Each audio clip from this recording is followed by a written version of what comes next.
Hello, I'm MC2, the worst rapper in the world. Tonight, I was gonna have Austin Whitsitt, but unfortunately, he had a scheduling conflict. It was partially my fault because I one time posted when I was talking to him December 10th instead of December 3rd, and so he saw that one and missed some of the others. So I found, fortunately, Chris Martin has agreed. I found him on Facebook. He was what group were we? And we were talking in a group today, and I'm like, hey, you want to join me? So, uh, yeah, all right. So welcome, Chris. Why don't you start off with a little bit about yourself, and maybe if you want to say, don't get into like any of the arguments or any stuff like that yet, but anything that you think would be good background information, or just how you got to where you are.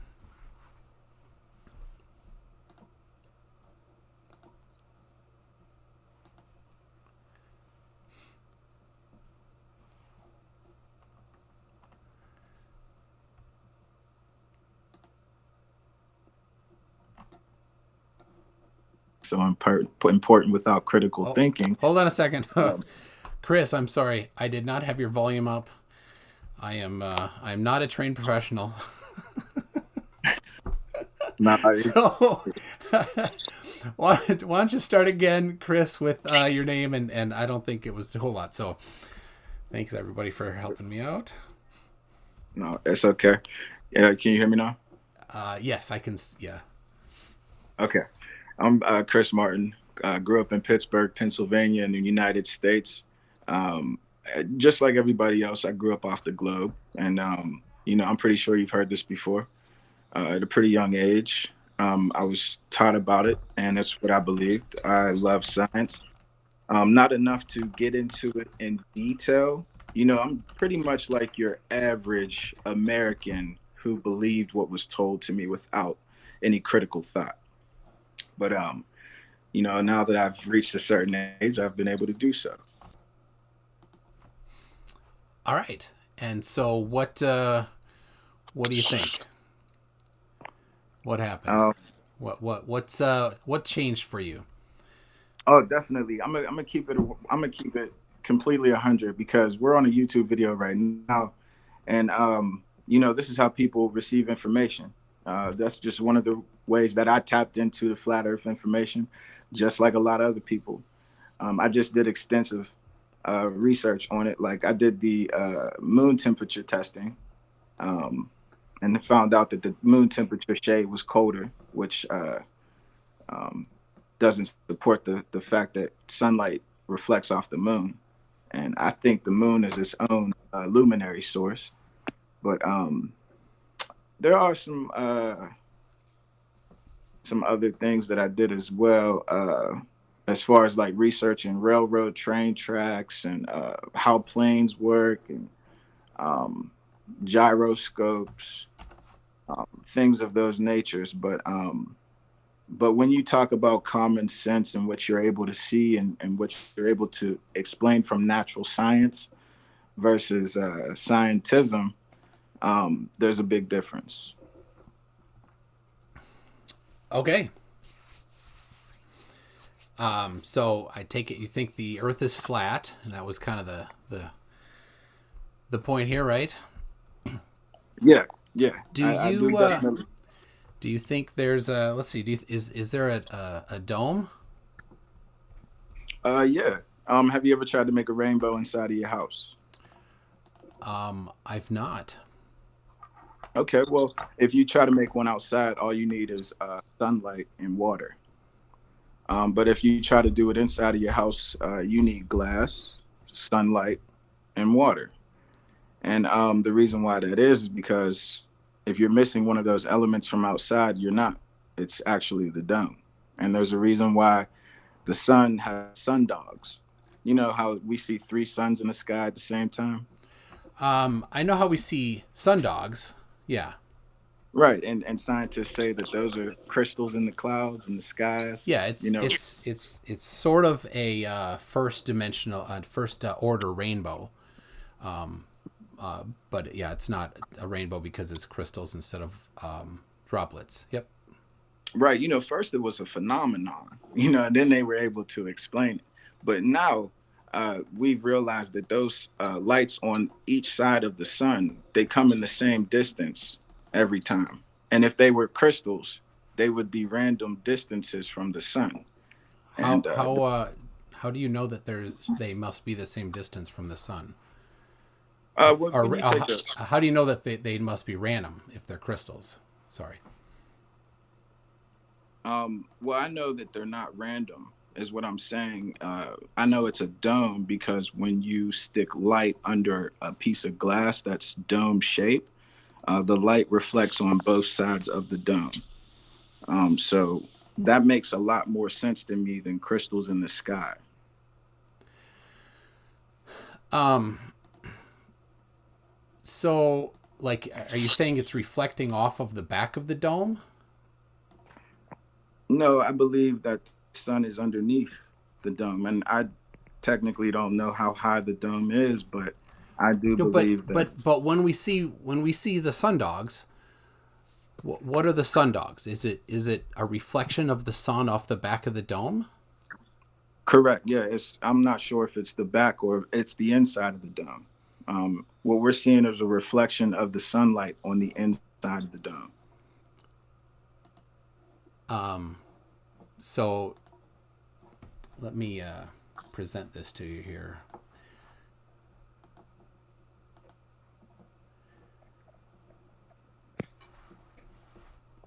All right, do you Yeah, see? and we see multiple colors, prism colors. Those are called from the crystals in the sky as well. So, but do you see um, how there's the sundog on the left is in front of the mountain there. Okay. So it can't be bouncing off the back of the dome unless the dome is in front of that mountain. Now, when you say back of the dome, now you're putting position where the light is. Me, technically, I just know that the distance between that left light and that right light is always around the same distance when you look up other pictures of sundogs. I'm asking you, how is that possible if they are from crystals in the sky? Why is it so organized? Well, yeah, but first, why would we see these? I think that doesn't matter that we that question until we know, well, where is the reflection coming from if it's a reflection, because this suggests to me that if it's a dome, that the dome is between the camera and the mountain. So you're saying that I need to have an outside point of view of the dome in order to see this view. I don't know that this particular picture doesn't make a whole lot of sense to me if there's a dome, because you know that looks, it does look like some sort of a spherical surface, yeah, but it looks like it's between the camera and the mountain. Right. So we would have to take under consideration a lot of these pictures.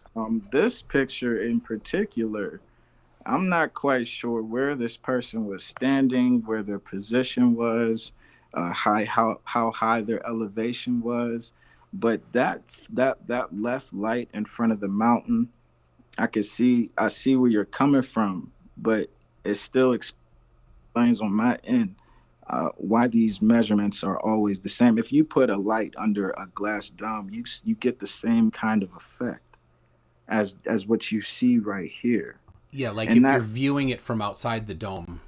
So you put a light right. under the dome and your view from outside the dome, you see that. Yeah. But now I don't think you're suggesting that we're outside the dome. No, no, no. I'm suggesting that this might be a view of what it looks like when you're inside of the dome, when the light is not as big as that flashlight inside of that glass bowl that you may have at your house, because it's definitely not the same size. And the sun is definitely smaller than what you perceive it to be. So when the sun travels around the earth and it's covering that piece of the sky, it's going to create that sundog for the piece of the sky that it's in. I don't know if I quite follow that. It's I'm okay, like because you do believe in the globe, you may have the mindset that the sun is like really big. And No, what I'm trying to I'm trying to okay, figure it out with flat Earth, right? Because when I yeah. look, um, it seems to me that either we're looking at the dome from an outside. If you're suggesting it's a dome, it looks like we're outside the dome from that I mean, picture. we don't definitely. I mean that if you're saying that is the dome right there. I'm not. I'm saying if you're going to suggest that's a dome, and that sundogs prove a dome, then this dome looks like we're outside of it. Oh, you're saying that it's reflecting from one side of the glass to the other side of the glass. Yeah, somehow. Okay, so no, if the dome is bigger than what you perceive it to be, then that light can reflect off pieces of the dome. It doesn't have to reflect from one side to the other. How does that work now? All right, you were getting technical on the angle of the light there from either side, but now it gets a little fishy here, I think. But I have a dome here, right? We can see, so it right, and if I put a light inside of it, right, and then we would see from the either side edges. That's kind of what that picture looks like. So I don't think that sundog is doing very good for the dome. I mean, it's catching different angles of the dome. I'm not sure. I mean, from the inside view, you're looking at it from the outside right now, from your example. But this picture is from somebody taking the picture from the inside of the dome. So who knows what it looks like from the inside? Um, yeah. All right. I mean, like again, it makes a whole lot more sense than crystals in the sky. Like I feel like that's more of a random possibility than they always appear in the same distance in all these pictures.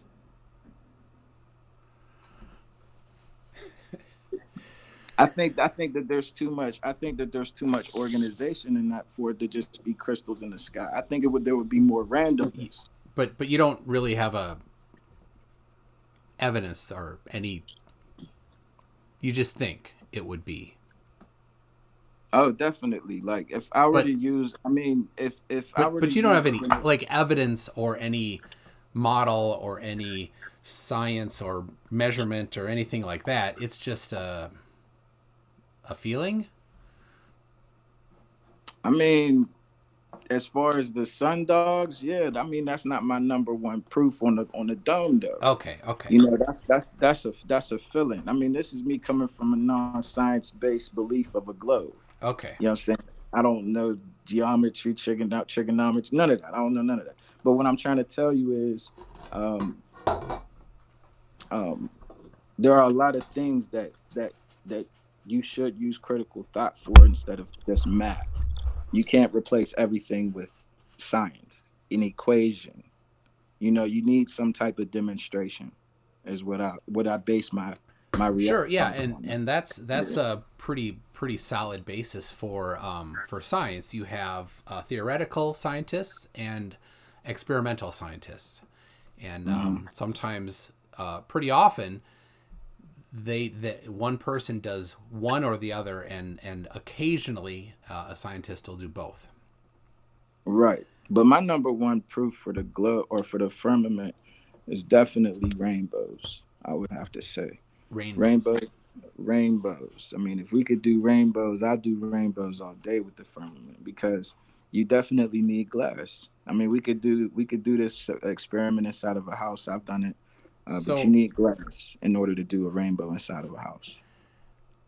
you need glass in order to do rainbow inside of the house. Okay. Do you have something to support that? I mean, I can't. I'm at work, but Yeah. I could share a video. Yeah, if you have a video, I mean, I could search for it. And we have 78 viewers. Some of them might be able to search for it. Yeah, sure. I really hope YouTube didn't get to it, though. You know how they're demonetizing things for us flat earthers. Yeah, I've seen some demonetized. I've seen a lot that I think were demonetized for some pretty clear reasons. So let's see. Somebody's saying you can do rainbows with a sunny day and a garden hose, but Scott Fletcher, Chris is saying you can do that from. You can't do that inside. That for somehow you need the dome somehow, which I don't quite catch why. That'd be good to get a why on that, but. I mean, yeah, it explains the different colors in the rainbow as well. It explains the different colors? Yeah, exactly. Once you get the light and the water and the glass, that's where you get the different colors from. Got that camera right up close there. Hold on, can you give me a moment? Okay. I just need like 2 minutes. All right. Well, yeah, he said he can do this at work, so anyway. Geist view, I'm checking right now. A Moonbow, very nice. I'll do that. All right, I'm going to turn his mic down a little bit. So, all right. Well, let me do. I got Geist view can always comes through with something.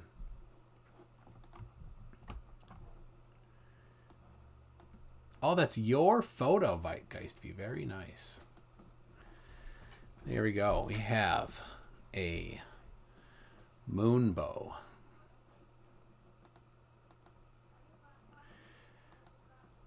So find pictures of rainbows from above circles.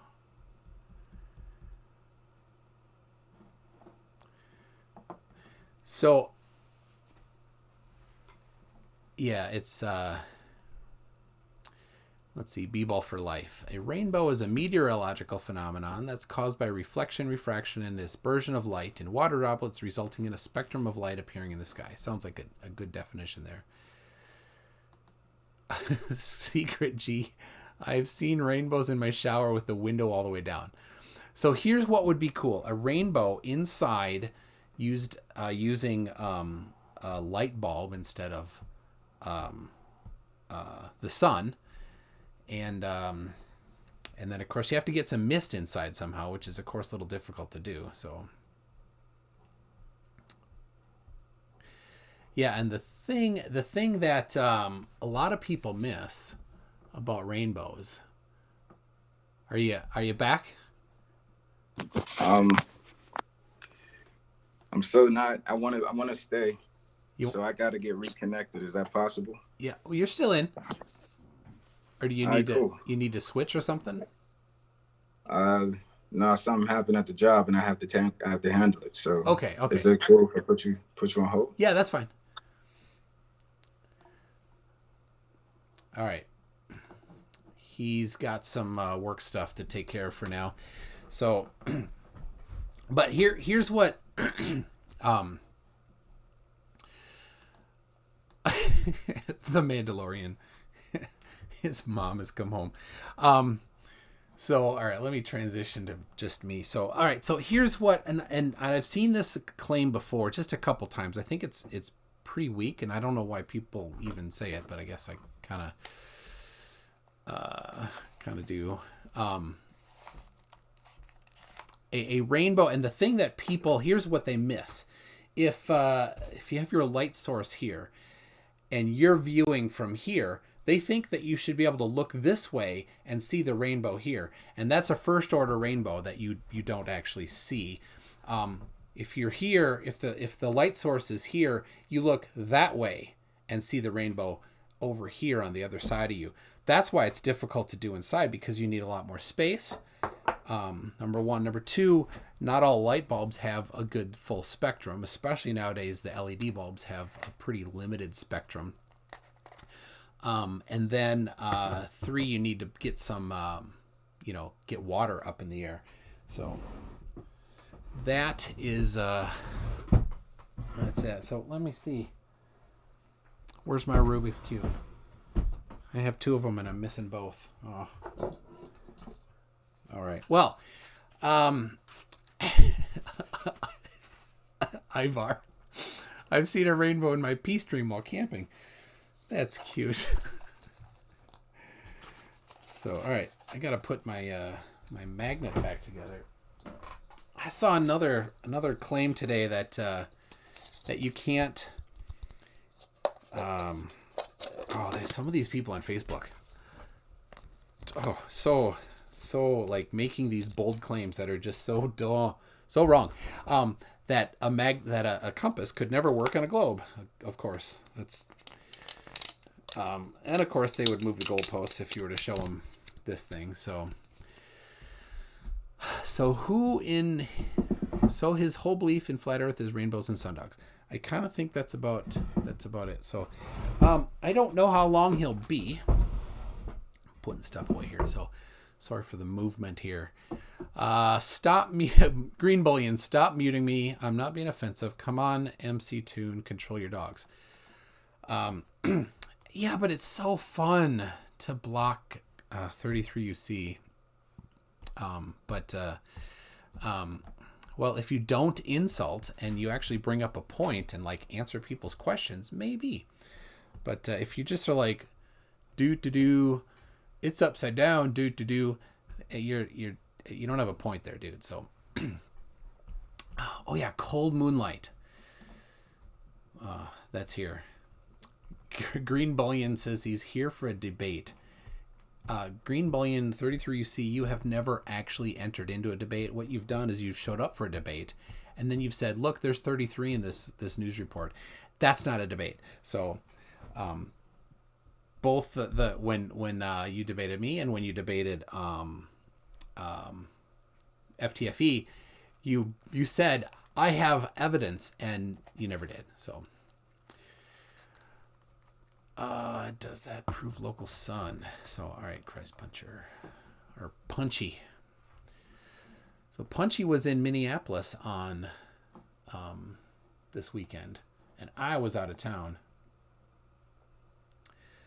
Does that prove local sun? What do you mean? All right, let's pull it up. Everybody can see. Was this, you took this on the plane? I take it? Let's zoom in on that.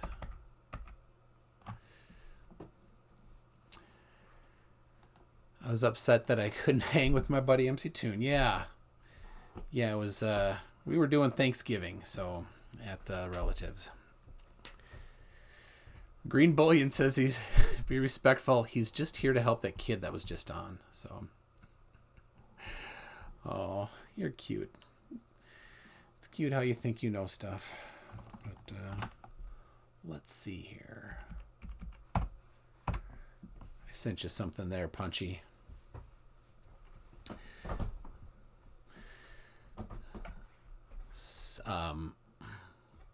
Are you talking about the the reflection off the wing, or are you talking about the like the rays there, kind of the glare? So hey, Jason McCormick or JMac. Apparently it is again concave week. And we have a Lemon Bird. Arave Enlay. There you go. And on Discord, he goes by Discord. He's got 3 names. And then I think Green Bullion. Are you on Facebook? I think so. So, all right, Punchy, did you get that link? Okay, there he is. 2 minutes. So we're gonna get Punchy on here to talk a little bit before while Chris does his thing. Yeah, Lemon Bird is here. Recovering Alabamian, or I like your name the other day. Hold on. What did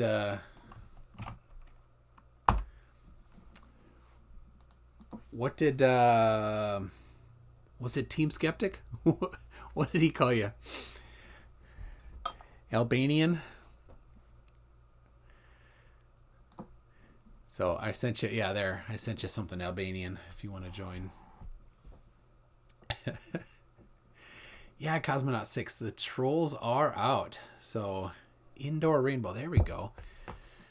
See, there's nothing even in the flat Earth that would make a indoor rainbow impossible.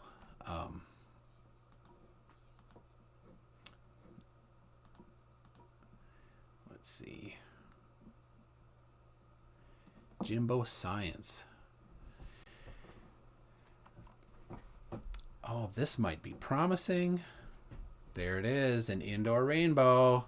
All right, I will keep that ready for when he comes back.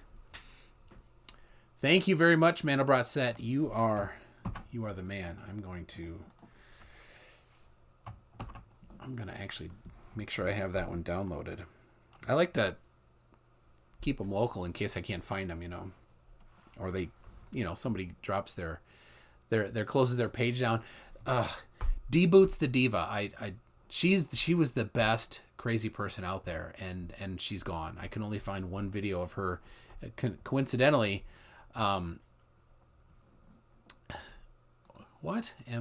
MB7's wow after mentioning 4 times.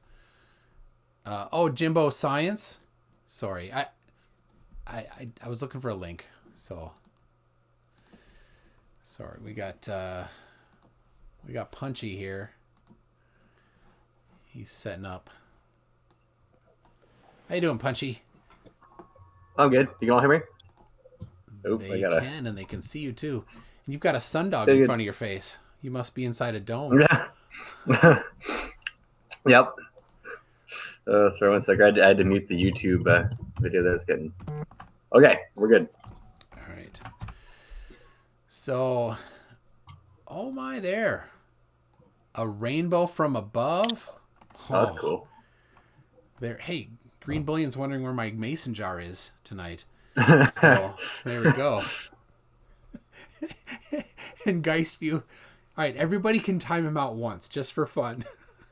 Yeah, well, that's what I was saying. Just everyone take a turn just timing out. Yeah, just take your turn. Yeah. Like, we all know he's not going to say anything insightful or respectful, so who cares and see what he has to say? Yeah, he's like, he wants to do another debate and knock me out. Like, he didn't bring any evidence, dude, so. He just said triangles in 33. Cute. I love the condescension there. Yeah, he's cute. So. John Rapp. Oh no, on my way home from work, did I miss it already? Time zones just saying you North Americans always catching up. No, John Rapp.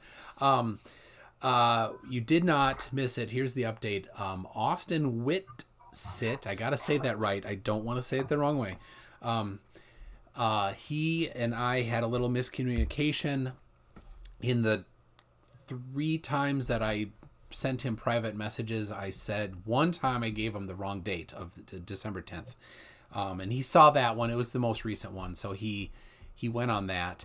So we're going next week. So we will go next week where we will discuss gravity. So if anybody's interested in gravity, maybe somebody can find a desert file and he can show up. So gravity. That's this thing, right? Don't drop your phone. Oh, did you drop your phone? I'm sitting on my couch. Okay. I'm on my laptop. I do this in comfort. Oh, okay. Mandalorian moonshine tune. Is that an old moonshine glass? It is not. Look at this. Moonshine glass. I took my kid's case. Oh. Because I got it. This is a small phone. All right. Oh, here we go. We've got an Albanian here. How do I... All right, I'm going to stop presenting. And then I got to fix that a little bit. How you doing there? Yeah, we do have an Albanian. Alabamian here. Jeez, I'm going to pull a Team Skeptic here. How do you want to go by? I don't hear you talking. Unmute yourself. Alabama. So, all right. Don't want to cover me too much. There we go. Still don't hear you. You are muted. Alabamian. It's Alabamian or Alabamian? Alabamian, I think is what it is. So you have to click on the screen. There is an unmute for yourself that you're going to have to click.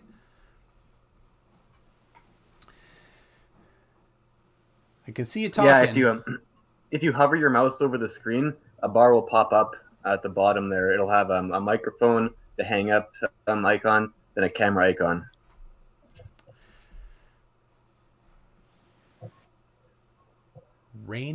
Jason McCormick. Rainbow is the rim of the sun. There we are. All right. It looks like you're unmuted. Yeah. There, I got your voice. All right. Cool. So your camera's I'm never gonna forgive Team Skep. You're a little frozen right now, and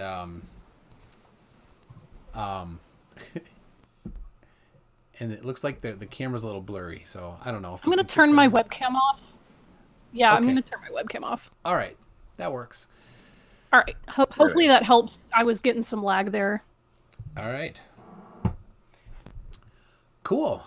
So Chris, he is at work.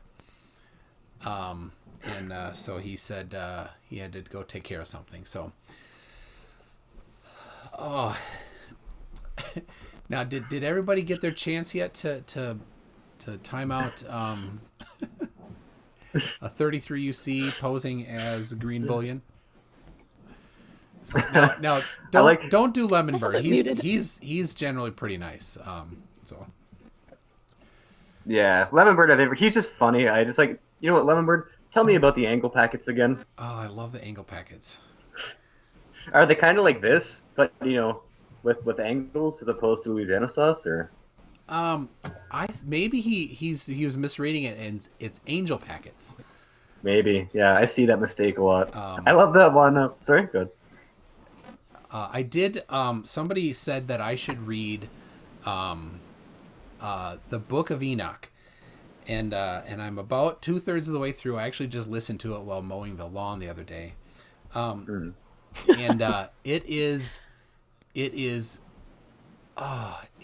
it's definitely like I didn't. What the crap? What's that with all the swords? The Throne of Swords. Storm of Swords? No, the TV series that's super edgy. Why can't I remember it? Game of Thrones? That's it. Game of Thrones. It's like the Book of Enoch is like good like background history for Game of Thrones.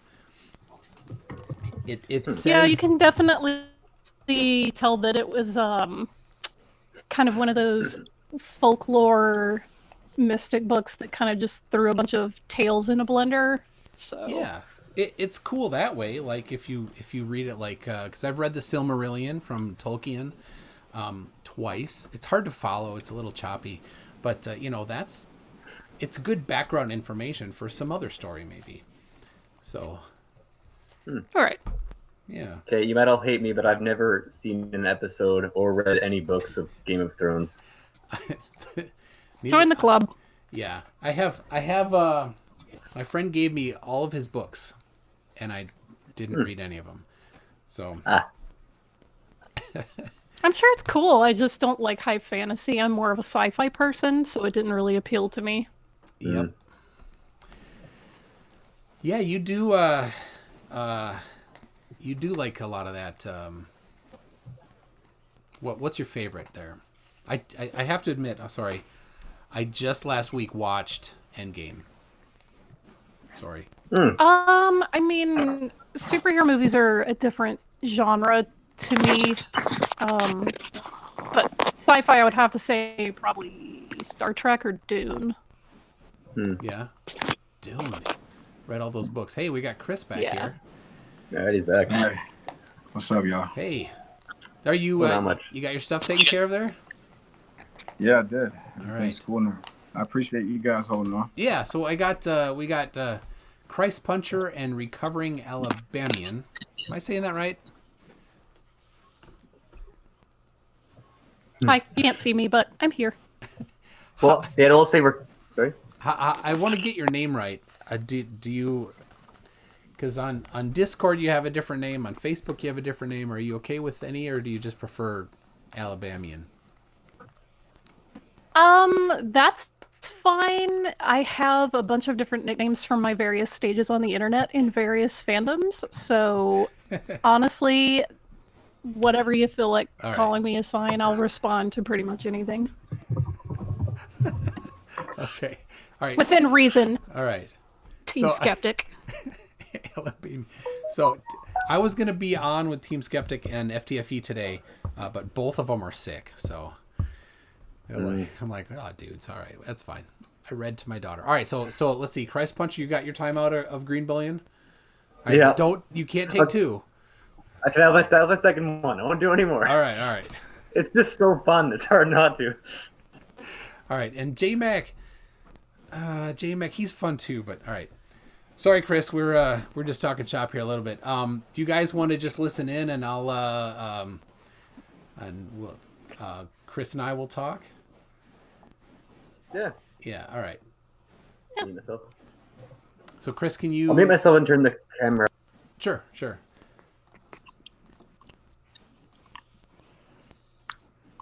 There we go, Chris. All right, so I'm gonna share again with you what I had here. So.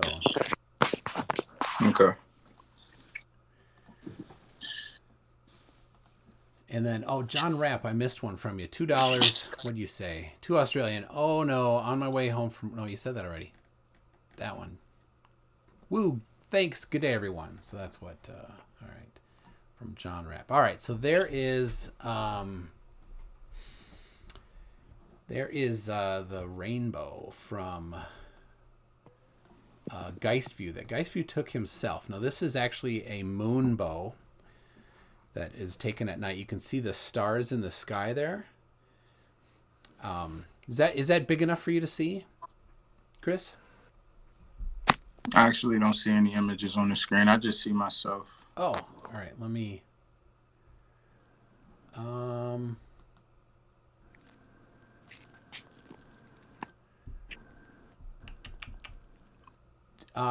Let's see.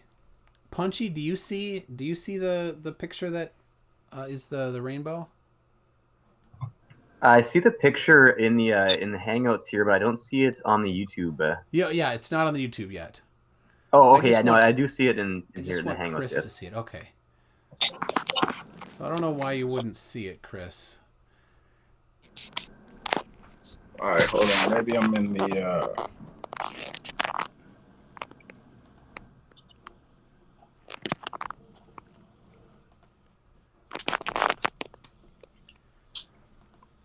I don't know. I know this was the platform I was using before. Yeah, it was working before.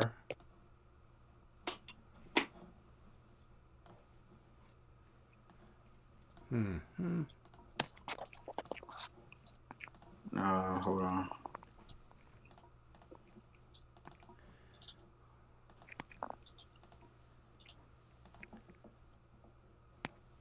No, I just see myself. You see yourself. Well, I'm in the Hangouts. I'm in Hangouts though. I think somehow I need to click that link that you sent me. Hold on one moment. Oh, you're already in. So I don't think that should have to happen. There's always some technical issues.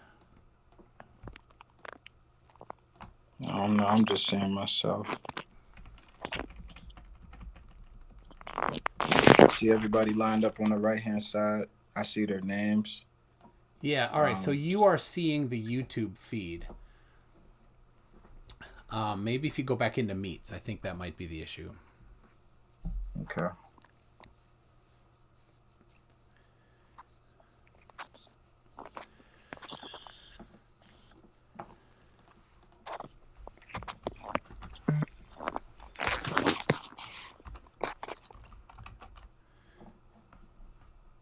Oh, he went out there.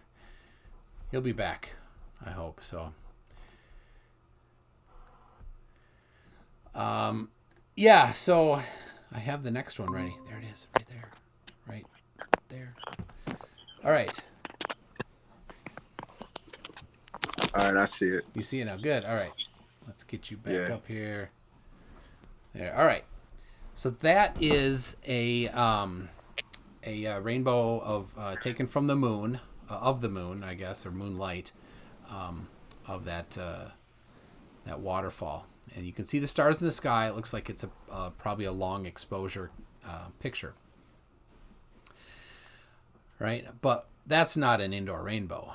What we did find is we found an indoor rainbow from Jimbo Science, right here. Can you see that? You got the kid on the floor, and you got some stick there. Looks like he's going to be spraying some water out of that. And there's a light that looks like it's to the side of the camera. And here you go. I have the volume down so nobody hears it, but there's the light.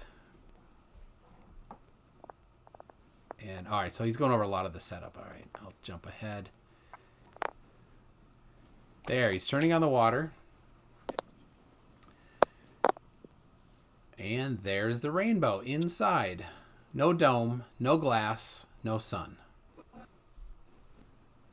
Look at that. That's pretty cool. I think it's impossible. That is really cool. I'll send you that on Facebook so you can watch it on your own. I think, yes, definitely. Man, I've talked to people who tried putting water and light inside of a room, and then, it doesn't work. I've tried it. It doesn't work. I mean, I'd love to see the environment of the room, what was on the walls. I think that's a legitimate question. There could be reflectors in the room. I don't know. I mean, how many debunked videos do you find versus how many videos can you find of them making it with a glass versus them not making it with a glass? I determine videos like that as well. Like, how many can you find?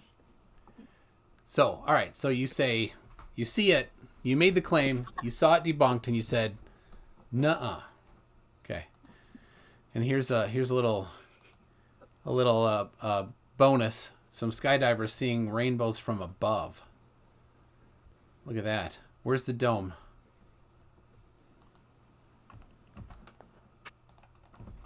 Are they outside the dome? I mean, you don't got to be outside the dome to see the rainbow. But why is the dome necessary for a rainbow?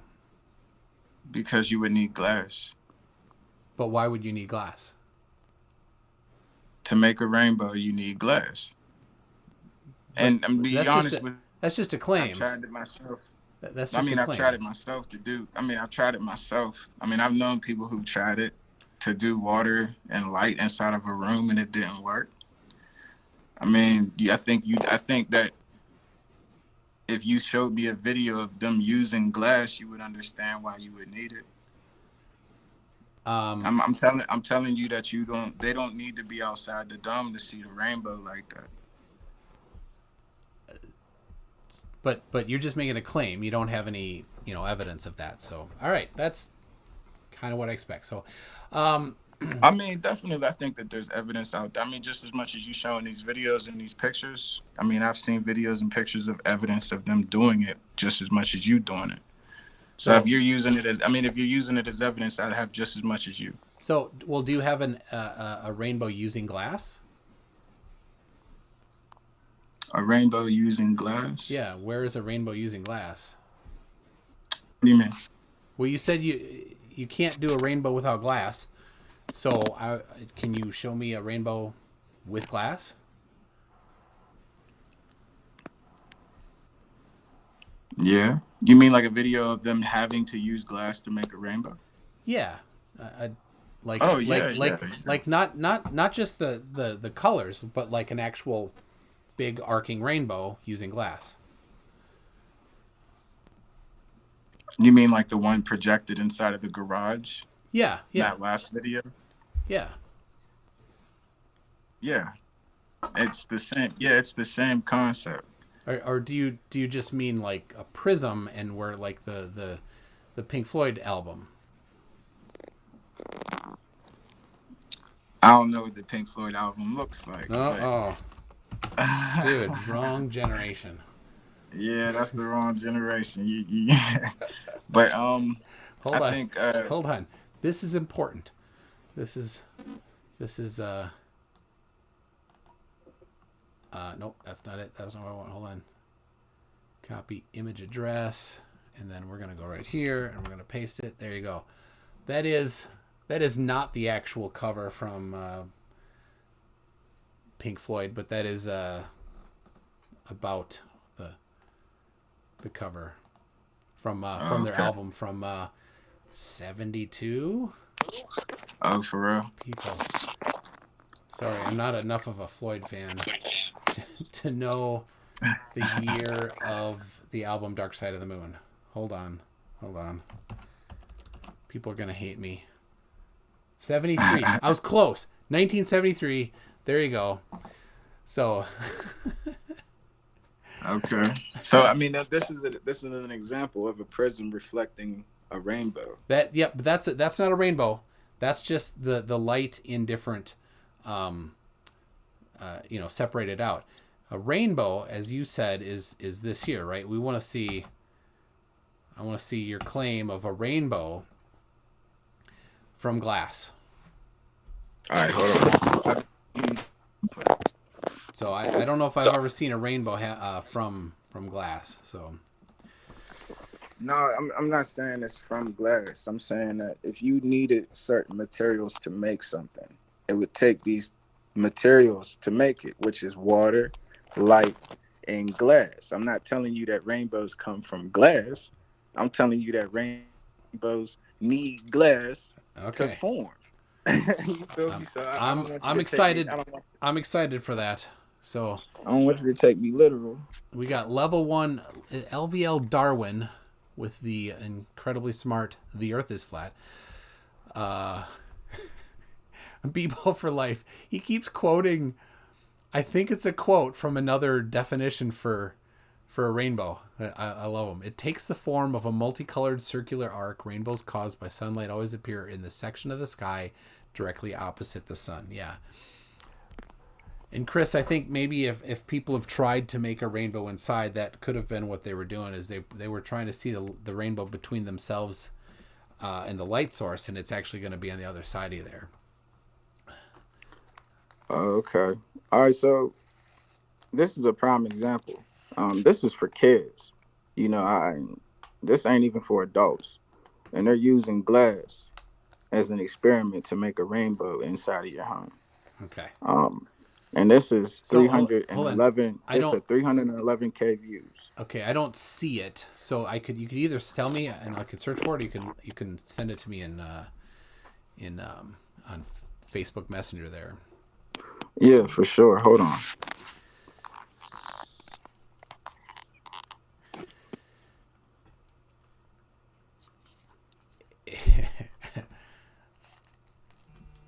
All right, there. You know what I'm saying? And that's just for kids. Hold on, let me give you an example. All right, we got the ad showing. I'm gonna skip the ad because I'm not running my. All right. Jump ahead.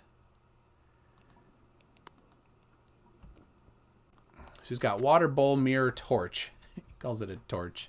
So it's a flashlight. Is J-Mac getting upset? J-Mac, would you be satisfied if there was a like an actual flame that was doing it and then you saw it, or would you move the goalposts? So Paul Macbay, how do I not have YouTube Premium? Actually, I don't have YouTube Premium, but I do these in a incognito window so that I have no credentials in there, so that I don't accidentally do anything that I don't want to do, right, and leak anything. So, all right. So here he is shining the light in the water against the mirror, and there it is up on the paper or something. Cool. That is a rainbow on projected onto a surface, onto a screen of some sort. Yeah, so Right, the glass is the mirror at the bottom of the water, I guess. So, yep. Right, and there's water on the other side of the dome. You know, because yeah, but is the light going out of the dome and then coming back in the dome?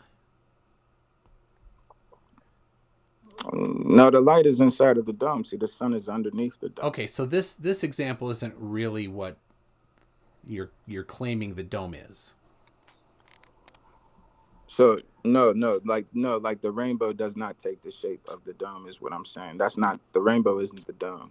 It's like a reflector of wherever that water is falling at, versus like where it can reflect, how much it can reflect off of the dome. Like that's my presumption of what the dome is. Like something, or not the dome is, hello, but I'm trying to find this video and I haven't seen it in so long, and I think that they took it off. Is that... yeah, 7. What are you talking about? Somebody's talking about Barack Obama and Will Smith. Ivar says Thunderdome. You see, Ivar is dating himself there. See, all right, whose turn is it to time out Green Bullion? You guys got to take your turns. Cosmonaut 6, all right, that was yours. Green Bullion, I told you, stop doing these dumb plain upside down things because it's so silly. But it makes it fun. So Grace View, the light is coming from outside his dome, from the sun inside the dome. Yeah, it's a little, I'm kind of confused. Yeah, all right, Recovering Alabamian, you're next. You have dibs on timing him out. Yeah. I love this double rainbow from the sky. And Mark Beisler is he's so moved he's gonna cry. Right. It's okay, Mark. You're home. Nobody can see you. It's okay, you can cry because the double rainbow all the way.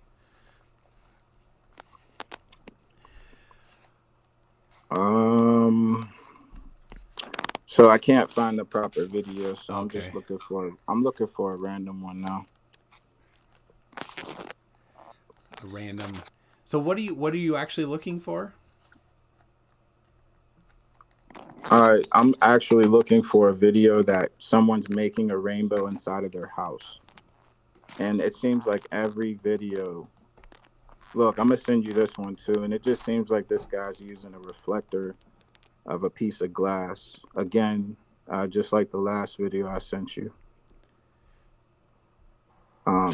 But it seems like he's outside, which doesn't make any sense. So that, oh no, wait, yeah, he's inside.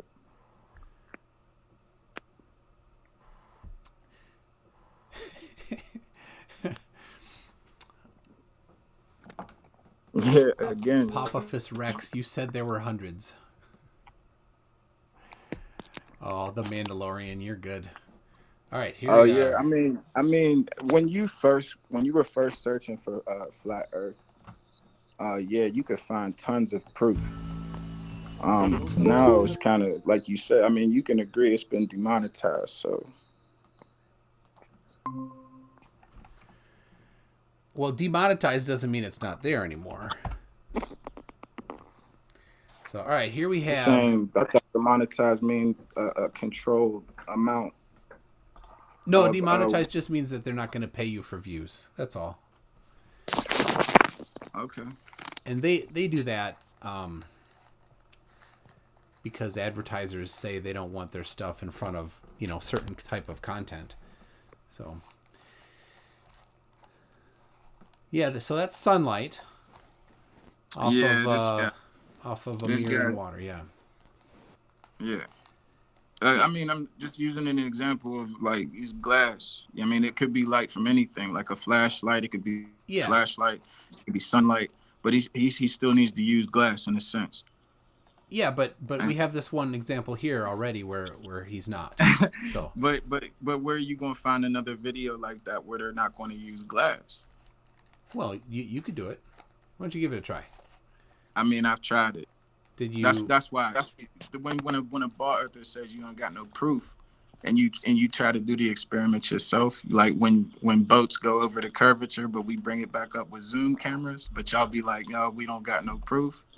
That's what we talking about. We got the proof, but y'all tell us we ain't got the proof. So I've heard people say. Hold on a second. I'm looking for a blank piece of paper here.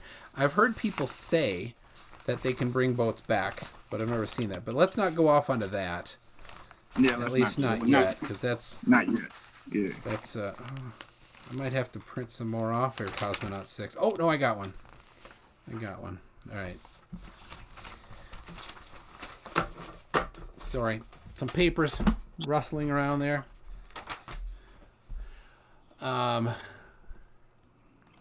Yeah. So Jason McCormick, quit spelling Facthard's name wrong. That'll help. All right. So, I was all ready to talk with Austin tonight, so I had I was thinking about gravity and all. So. Oh, gravity! I don't want to go into that and ruin my whole presentation for next week. You'll have to watch. Okay, yeah, I'll watch it. But we can. I don't know. So if you want to, we could brush up on it. How about did you watch the Eric Dubé video? 200 proofs. Yeah. The flat Earth. Yeah. There's also a couple. What did you think of that? I thought it was really interesting. What was his proof? What was his proof number 2? I don't remember that. Proof number 2 is the horizon always rises to eye level. Have you heard that? Yeah. Have you seen air balloons? High altitude air blimps go to about 120 to 121,000 feet. I have seen those. Yes. Well, have you seen it without a fisheye lens? I have, but I've never once seen one of them where you could actually identify where eye level was, because none of them have a gimbal, and even if they do have a gimbal, it doesn't have a way to know where eye level is. So you need to actually measure. If you're going to make a claim like the horizon rises to eye level, that's a measurement based claim. Right? Okay, well, I mean, it could be. So have you ever seen a measurement? Yeah, you guys. Okay, ball earthers, give us a measurement. 8 inch per mile square. No. That's not the horizon rising to eye level. But I thought that you guys said that. No, that's a different topic. It curves at the. I thought it curves at the horizon. So if I was lifted into 121,000 feet, the horizon would drop. Yeah. Do you know how much it would drop at 120,000 feet? But I'm pretty sure it wouldn't look at that. Like it wouldn't raise up to my eye level. When you take a picture at 121,000 feet, you're not looking down. Like it's not the horizon is not down. Like it would be on a ball, especially at the measurements that y'all give us. All right, so you don't know. All right, so fortunately, the math is while the math is not too difficult, we don't even need to do the math.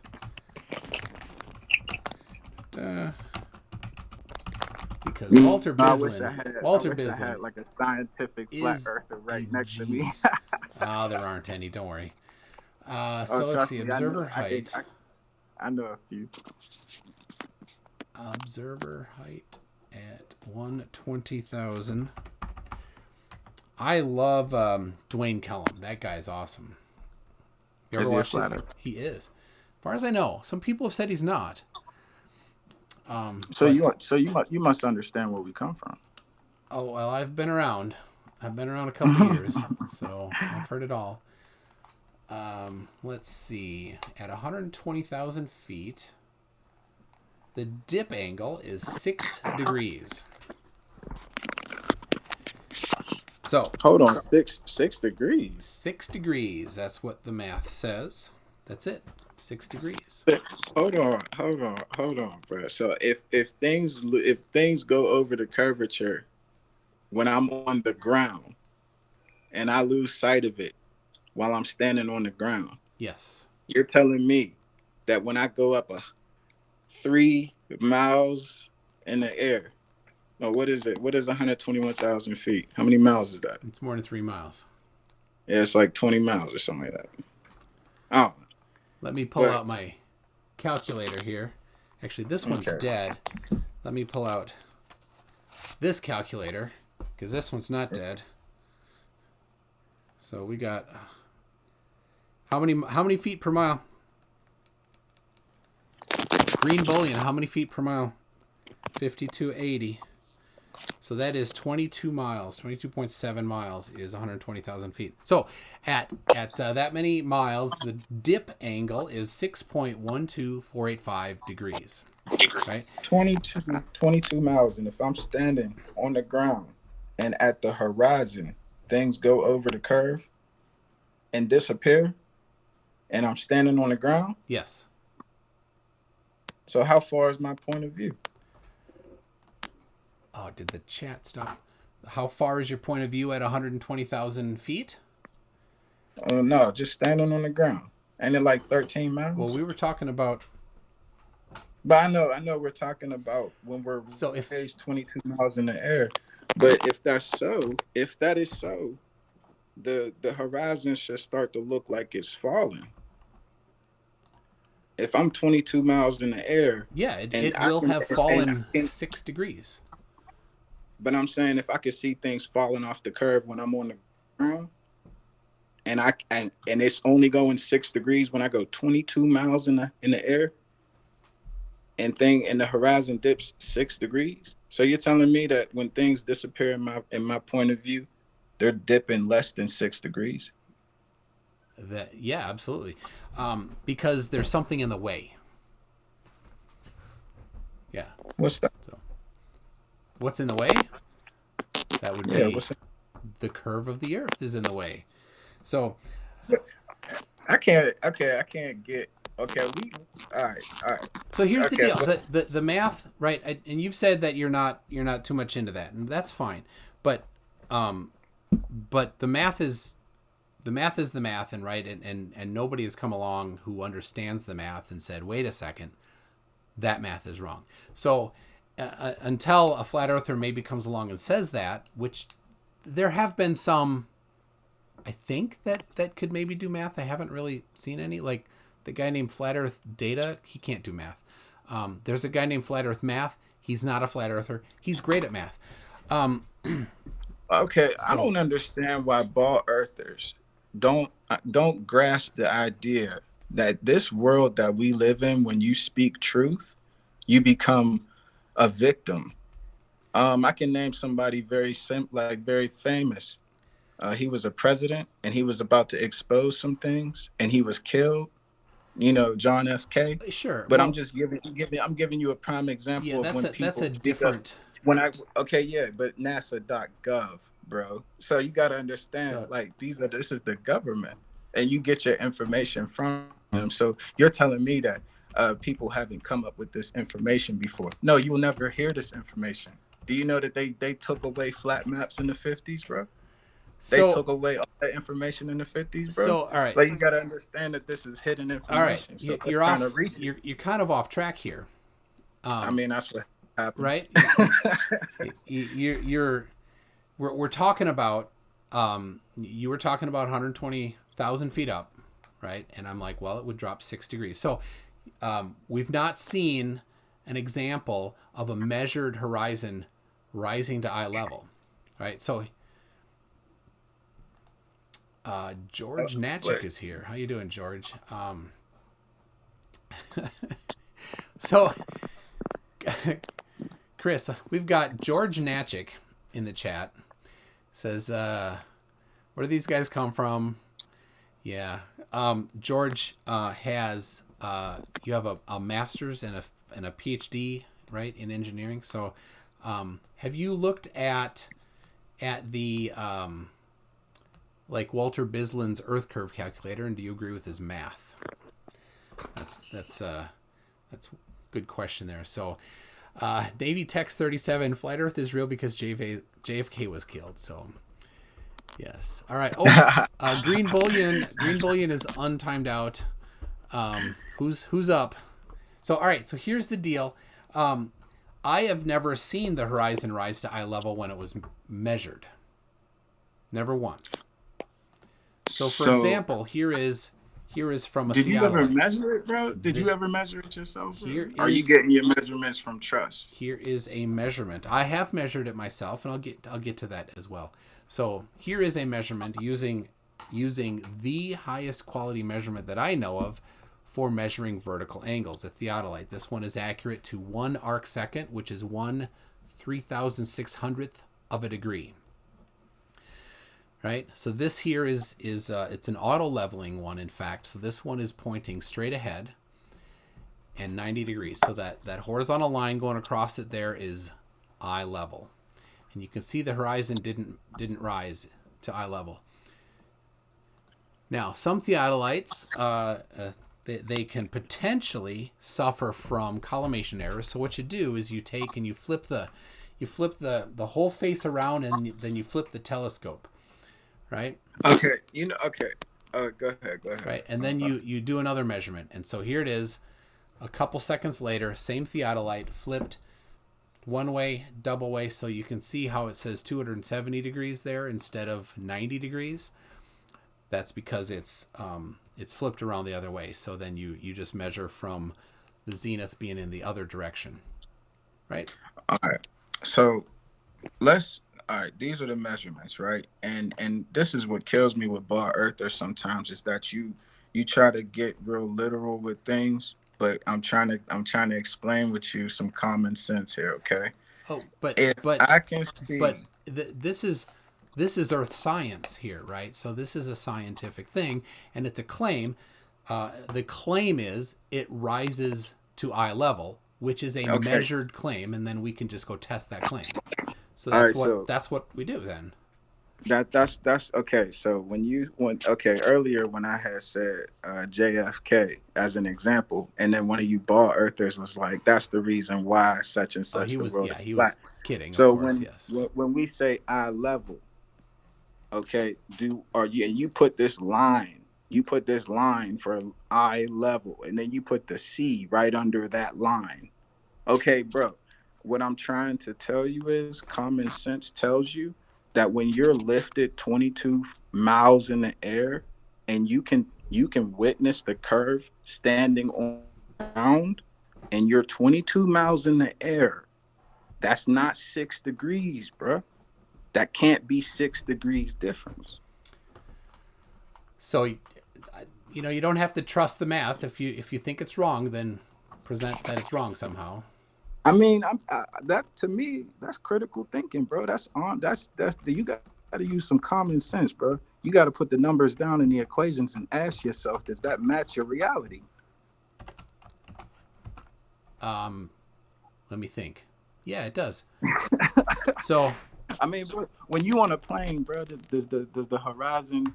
What does the horizon look like on a plane for you? It does not rise to eye level. I've measured it myself. So, all right. So I'll keep going through this. Somebody was saying the chat stalled, and looks like it stalled again. I don't know why it does that.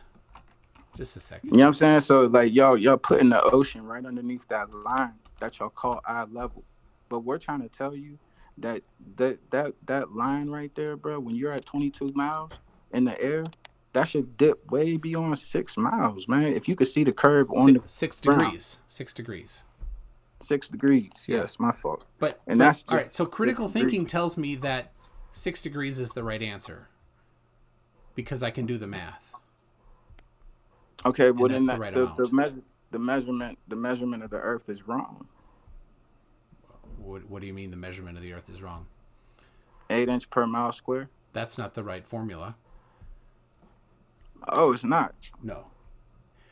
So, all right. So, do you want to move on from this? I do have. Before we do that, here's what we can do. We can actually measure it here. And he measured it, and then he actually took, not just one measurement, but he took 20 measurements of the horizon there, 10 in each face. And he came out with it. The horizon is dropping 7 arc minutes, 39 arc seconds. Right. All right. Got to move to a different room. I did, bro. I'm trying to do my job without trying to interrupt you. That's all right. But you said it dropped. All right. 7. And he's an American geodetic surveyor. He's licensed in the state of Maine.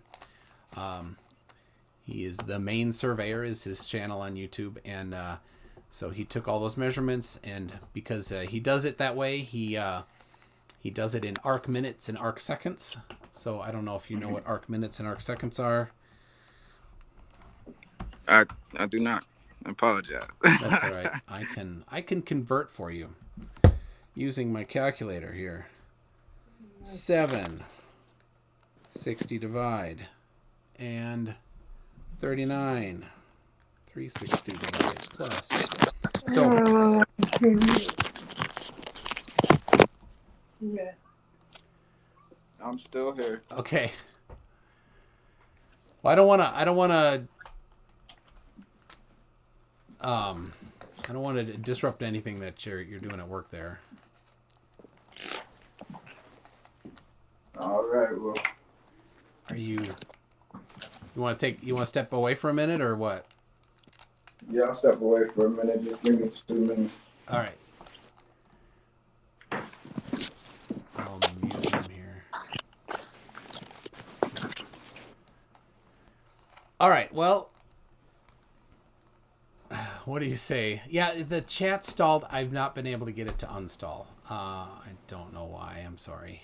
So now, recovering Alabamian, was that 3 times that you need to share the stalling of Green Bullion?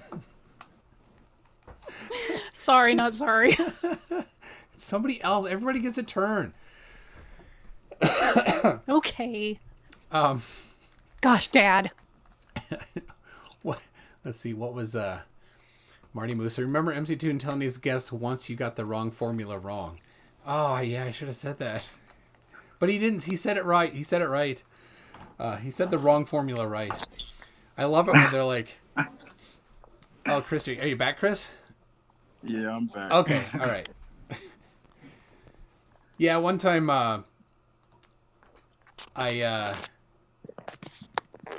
somebody, when they said they tried to say 8 inches per mile squared, and they said 8 inches per square mile, and I said, you even got the wrong formula wrong. So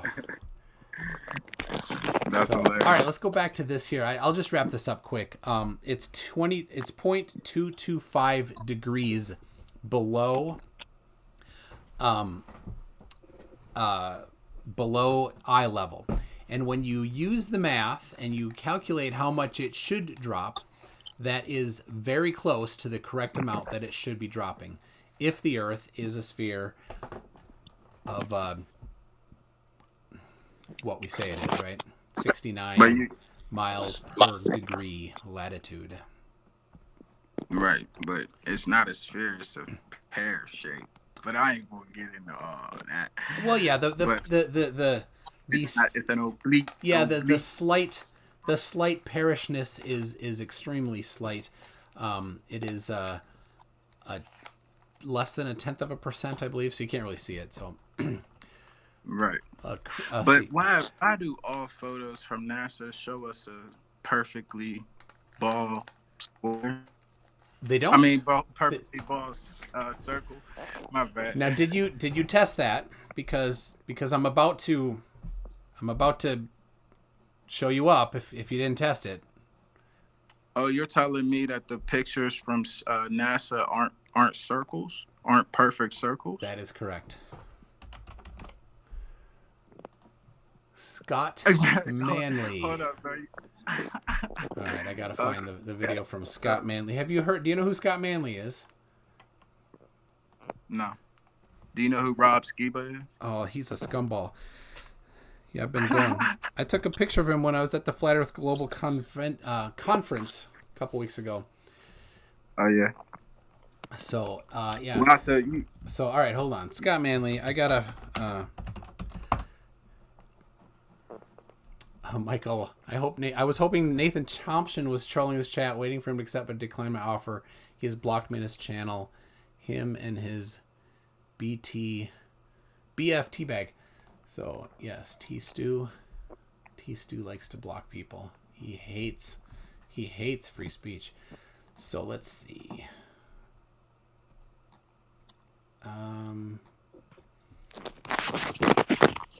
Anybody? I'm looking for Scott Manley's video where he checked the perishness of the Earth. Anybody has that? Help a brother out.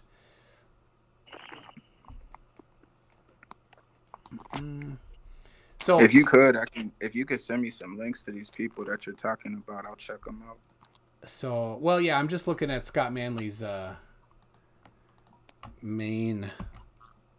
I'll send you a link to his deal. Scott Manley does not mess around. Ooh, Cosmonaut 6. I just want to know. There's definitely a couple things that I don't need to be intelligent on to have a good debate on. You know what I'm saying? Oh, Cosmonaut 6, that wasn't Scott Manley. IPS had his channel deleted today. Aw. Marty Moose says, IPS, Infinite Plane Society, has his channel deleted today. I had been in talks with him to have a debate with him, and he's the flattest smart earther, the smartest flat earther out there.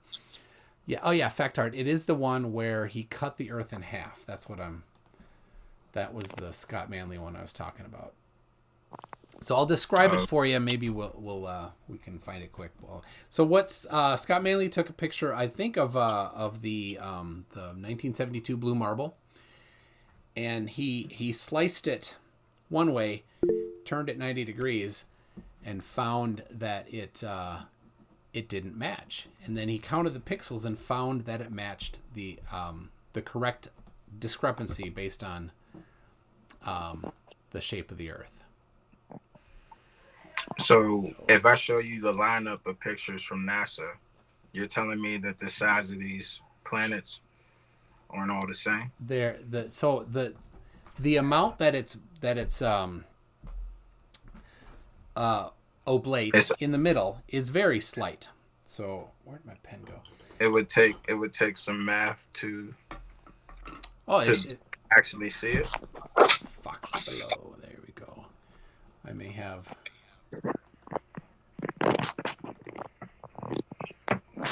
There it is. We got it.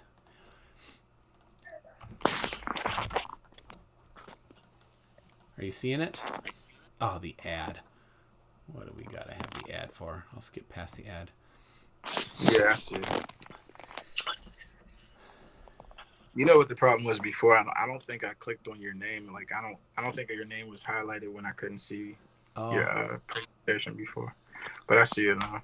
All right, so here, this is the Himawari 8, not the blue marble from 72. So Himawari 8 is a Japanese satellite in geosynchronous orbit. So it's directly above the equator, and it's very far away. And what is Mr. Manley saying here? There we go. So here is a picture of the Earth, and he rotated one of them 90 degrees, and he sliced them both. So one of them is equatorial, and one of them is polar. And he slides them together, and they look pretty close until you zoom in. And he's going to zoom in here in a second.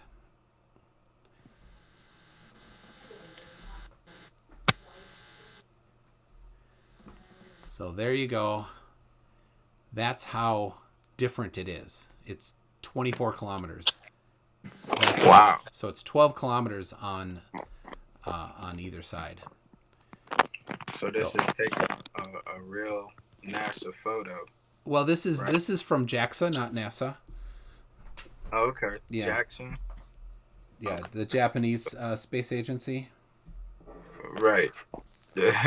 they So also go. got a pole down there in South Antarctica too. I'm pretty sure. They got a pole. Yeah, you know the South Antarctic Treaty. The Antarctic Treaty. Yeah. So all right. So we have. I showed you the actual oblateness amount. So, what were we? I definitely want to comment on that too. Okay. Yeah. Again. Oh wow. This is them telling you. Not them telling you, but this right here. Hey, dang, bro, this is like watching CGI. Somebody edit CGI. Like, I mean, like how accurate can we be about the Earth off of this picture right here? Like, you showing me this little edge off of here because you cut the middle and tried to line it back up. That's not enough to me. I mean, put that thing to the edge and then let me see the other side. Can I see the other side? Is it all the way to the? Is it all the way? So he only zoomed in. You can only zoom in on one side at a time, of course. And these images are publicly available. You're free to get it yourself and do your own tests on it to see if that works that way. But you can. It's hard to see in the video, but you can see over on the right side and coming through. It's like on my screen. It's on like smaller on the live stream, but there it is. You can see it a little bit. So feel free to go and grab some of the images there, and if it is CGI, then please provide evidence that this particular set of photos from Himawari is CGI. I mean, this is where I'm at with it, bro. You can't put stars behind your planet, but all we see are stars from the ground. And you tell me that it has something to do with photography. So I'm really not on some what do you mean? Believing that these pictures of the planet are real. Like, what are you talking about? All right, so when you see a picture of the planet and it's behind a black screen, right? Oh, you think that you should see stars? if I'm getting a picture from space. here's a challenge for you. Go outside on a clear night when you can see the moon and when you can see stars. Yeah. Right? And take a picture of the moon and get it exposed so that the moon doesn't get all glary, right? So it's a good picture of the moon. You can actually make out the features of the moon. You will not see any stars.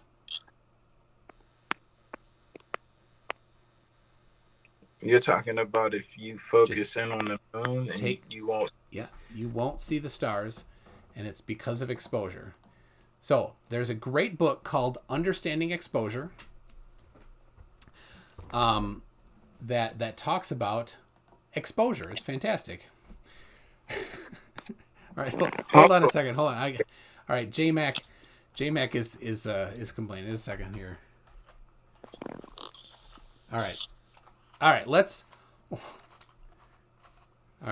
leave. Right. Let's let Jason McCormick.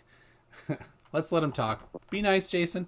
I like him. I like concave earthers. I think they're kind of cute. They're the redheaded stepchild of the Earth-shaped debate, and they get kicked around a lot. So let's be nice to them a little bit. So, he sent me a message on Discord, and so yeah. I like him. I like J-Mac. I would love J-Mac to join me sometime here. So, all right. Sorry about going off track there. What were you saying? Oh yeah, understanding exposure.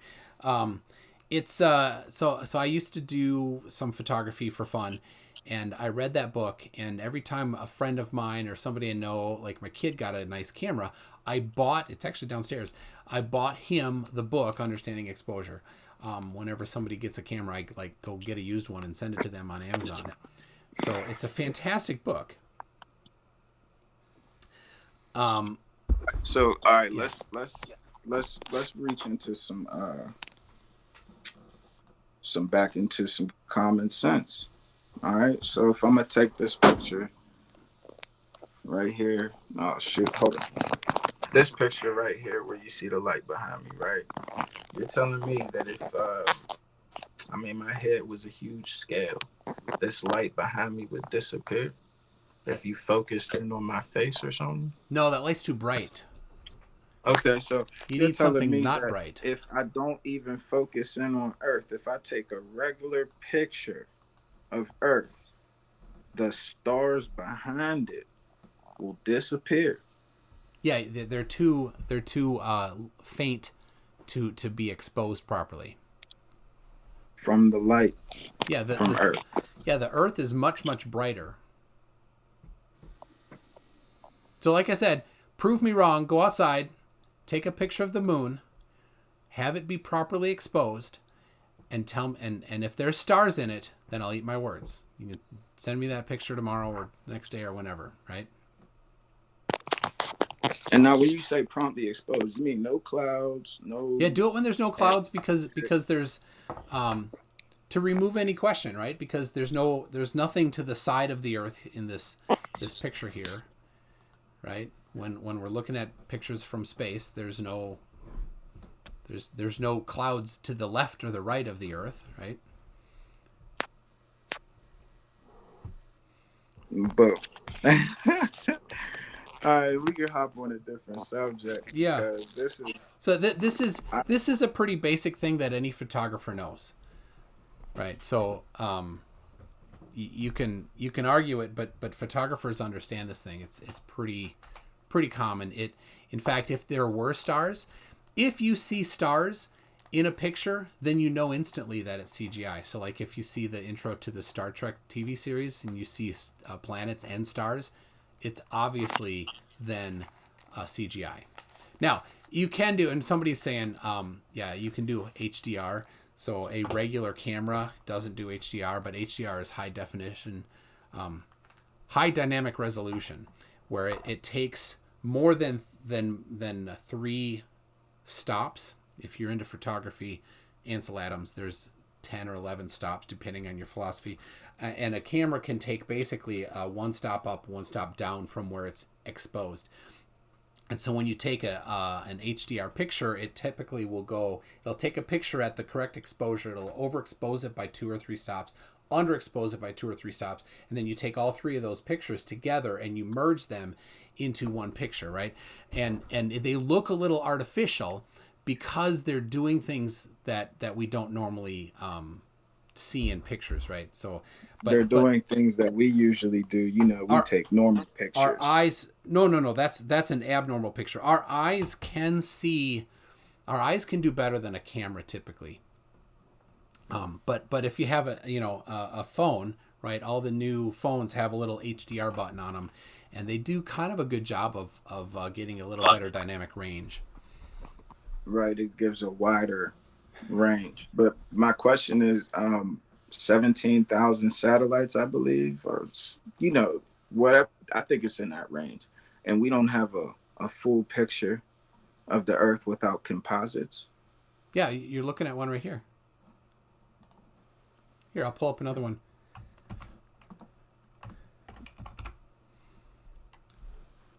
So here, this is a non-composite picture. It's actually video, a whole bunch of pictures put together of the Earth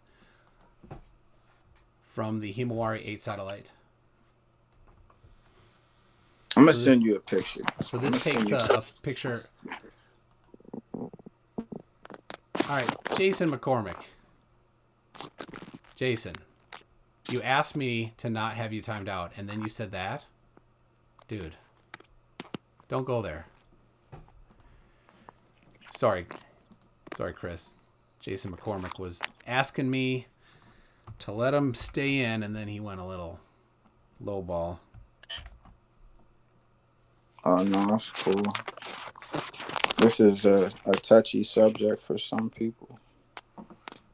He was off the topic completely and insulting somebody's person. So I don't know what George said to him. Maybe George was mean too, but yeah, I don't know why it ever gets there, but I just try to express my ideas on it without conflict. But I sent you a picture of a Loch Ness monster. Now, bro, me and you have never seen the Earth that way. Okay? Me and you have never seen the Loch Ness monster.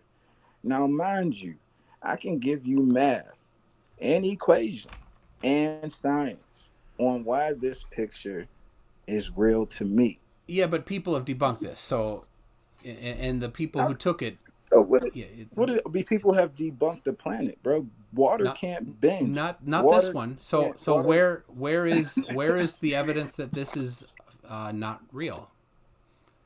Okay, but this is a picture. Am I right? You said, why don't we have a picture of the Earth from space? I show you a picture of the Earth from space, and then you don't accept it. Can you be consistent? No, you can't. You're a flat earther. You all do that. I expect it. So that's fine. No, man. Like, I'm telling you, a real picture. This is a composite. Am I right? You said No, like a whole picture. Not. These are not composites. This is a sequence of many pictures, which we call video. And you believe this, bro? Absolutely. Do you have evidence that it's not? Here's the cool thing about this. I can say that about the Loch Ness monster, bro. You can, but people have addressed that and analyzed this and identified that it's not real. This one. What do you think we've been doing for the past 500 years, bro? What do you think we've been doing for the past 500 years? Nobody. We've been trying to go against the grain for a very long time. Here's yes, and in all that time, nobody once has come up with forensic evidence showing that this is fake. Okay, so what's evidence to you? I mean, if I could show you, listen, if I could show you water, that in the functions of water, right, fluid, and bro, the planet is over 70% water.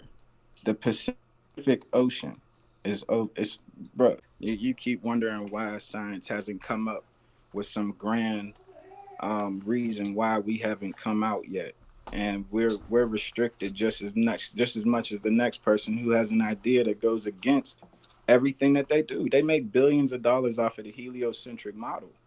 Billions. The Japanese, the Americans, they're all in it. They make money. Like it's a money game. If they did it for free, I wouldn't argue with it. But they do it for money. All right. So hold on a second. People, where did you pick up? I think they heard what you said there, Chris, because I had to reset the stream. Mm-hmm.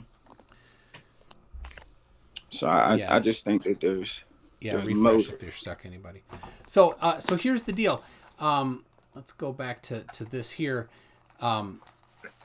It costs a lot of money to pay all of these high-end people to do it, and it's really not all that much money. The USDA gets 10 times as much money as NASA. So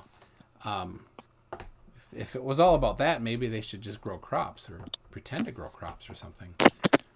All right, but can we get like a yearly amount on what NASA makes a year? Can we Google that? Yeah, it's just NASA. It's 1/10 what the USDA does. Right? I mean, they all part of the same lie, man. I mean, the money's the motive.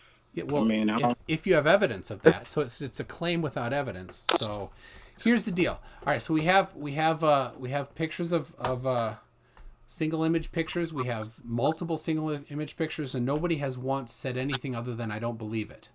And that's all you've said, right? I mean, is that all you got?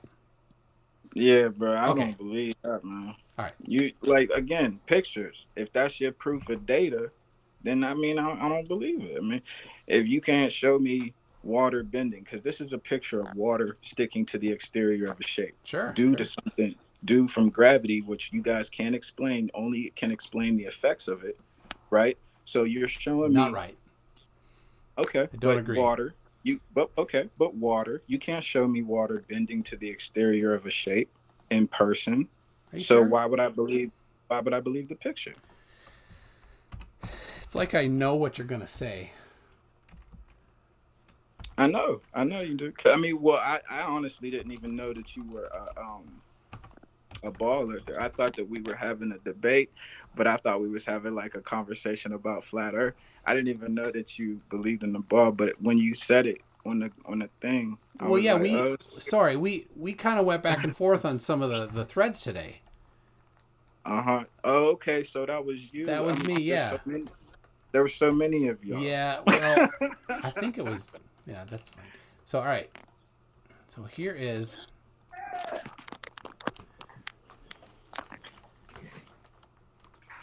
Let me get this here.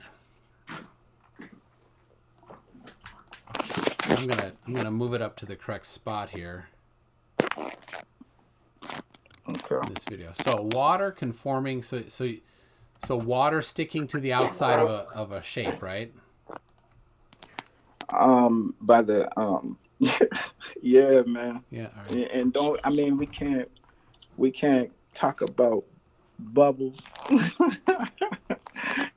Because we talking about gravity, and y'all say that gravity is affected by weight and mass. So you telling me that gravity is curving this little bit of water that you about to show me? Oh, hold up. Let me see this. I'm watching it right now. There you go. I There got is water sticking to the outside of a ball, and the ball is spinning. You see that?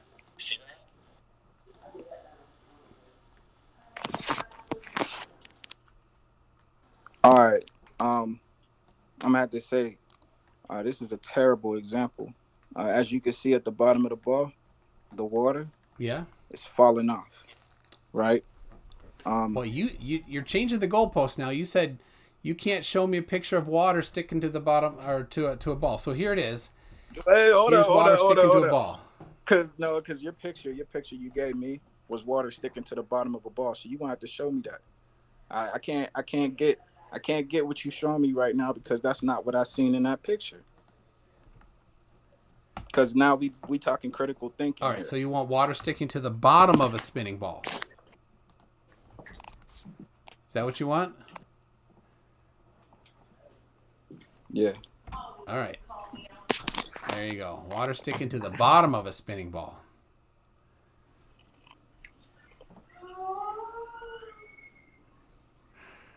Look at that. Did you? Where the water at now? It's sticking to the ball. Where's it at? There you go. Okay, I see that. Okay, I see the water on the table. There's water on the ball. There, and they switch to it with a different clip there. There you go. So there it is. Spinning ball, water sticking to it. What do you think of that? Okay. So here's the cool thing. The previous one. That's okay. I might be a little slow, but I know that's electromagnetic power that ball is on right now. It is not electromagnetic. It's just a magnet. But it's a spinning ball. Magnet. Yeah, it's just a magnet. So here's the cool thing. The previous one. Do you know what the centrifugal force of that spinning ball was? The centrifugal. Yeah. The centrifugal force. So here, I'll give you the numbers here. I measured it. I timed it. The smaller ball's diameter 2.3 feet. Let's see, the speed. It was spinning. Where'd I put it? There, 10 RPM. It was spinning at 10 RPM. Right? The centrifugal force for that smaller ball, not this one, the previous one. This one's much higher, actually.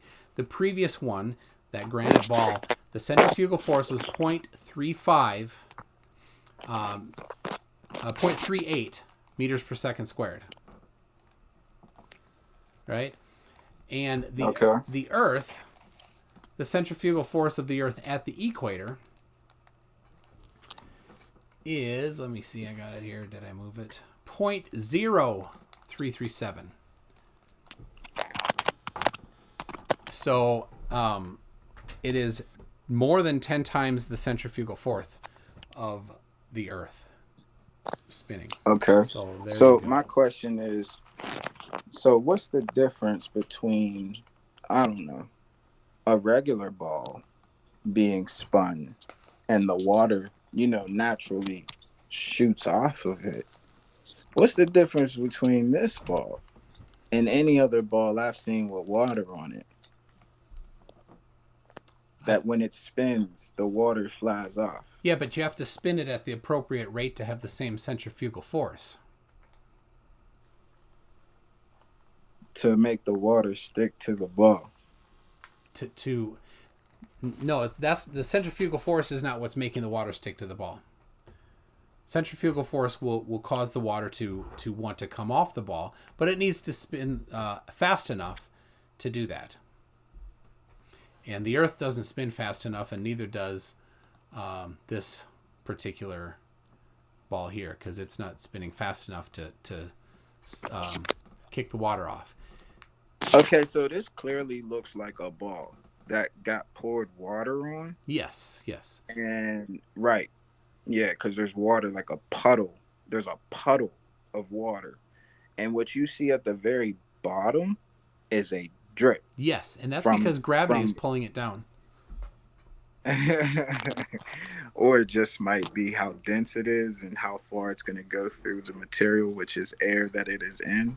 I don't know. Maybe that. But I'll go with I don't know. I'll go with I don't know. I think gravity is buoyancy and density, but y'all think buoyancy and density is an effect of gravity, which is beyond me. I think buoyancy is an effect of gravity. I think density is not. Okay. Well, buoyancy, that's crazy because when something, and okay, but off that, this is clearly a ball that water was poured on it, and the last drip is hanging from the bottom. Yeah. Well, the top is covered. The entire thing is covered in water. Bro, it looks like a really shiny ball, but I don't think it's covered in water, bro. You gotta send me the link. Yeah, so I sent you the link there. So, and here we jump forward, and you can see here where it's dry. Right? Here's where it's dry, and here's where it's wet. Right? And I'm asking you, why didn't all the water stick to the ball? Because gravity pulled it off.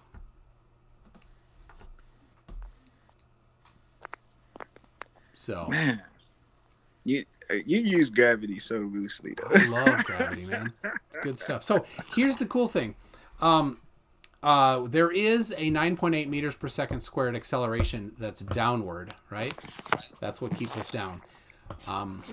Now, can you, and you're suggesting that it is, yes, Reach 3D Printers puts up the buoyant force formula. V times D times gravity. So what is the cause of that 9.8 meters per second squared acceleration if it's density? How do you get that? I'm ready for the formula. I got my calculator ready.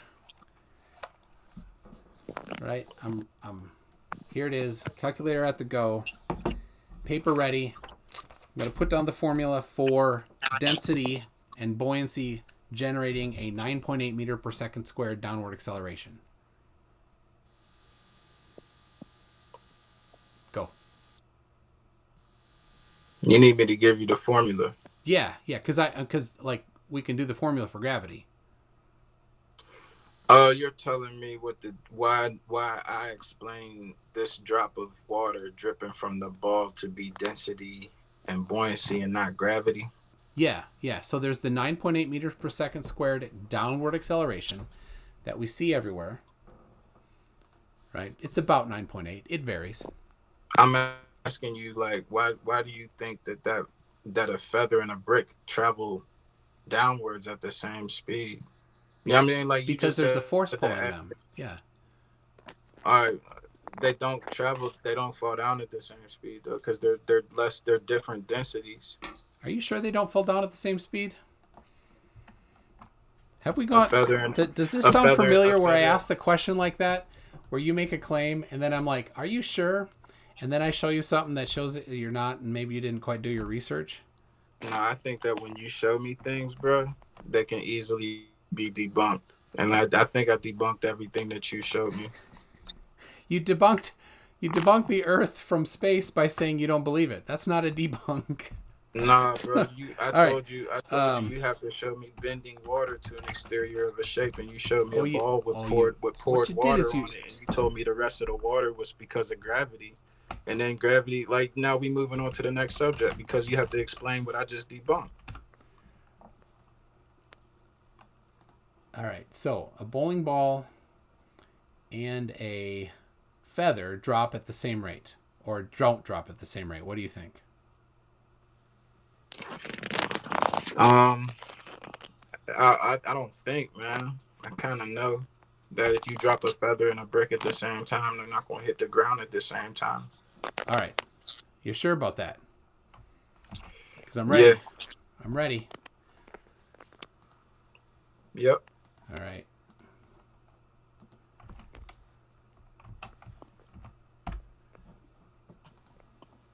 Here we go.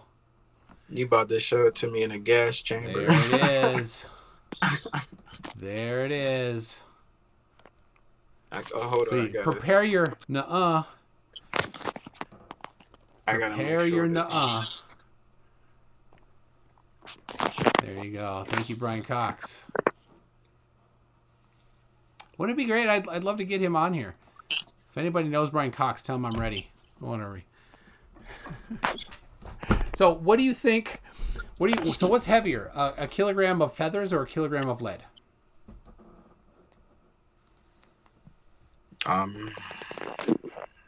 They're the same. They're the same weight. More dense. Lead.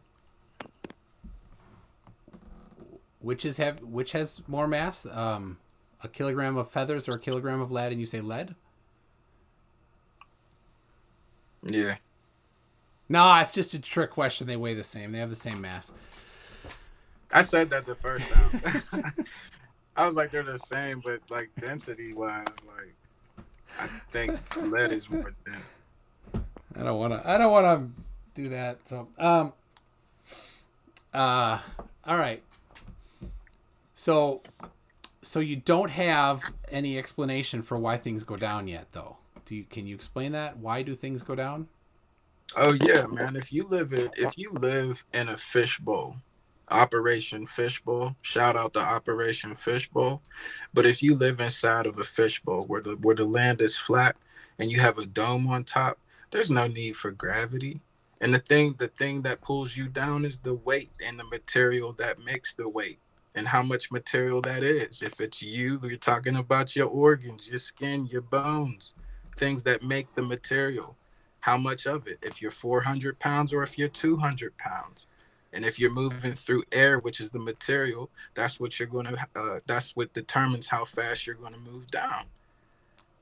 I mean, nothing's pulling you down. Like if you live in a fishbowl, bro, nothing has to pull you down to the surface. Like, because if you live on a globe, something has to pull you back to the bottom of the globe so you could be stuck to it. Hold on. You said if you were living in a fishbowl, nothing has to pull you down. Could you please support that claim? That just is a claim. I don't know that there's nothing that follows from that. Why? Why is that the case? Okay.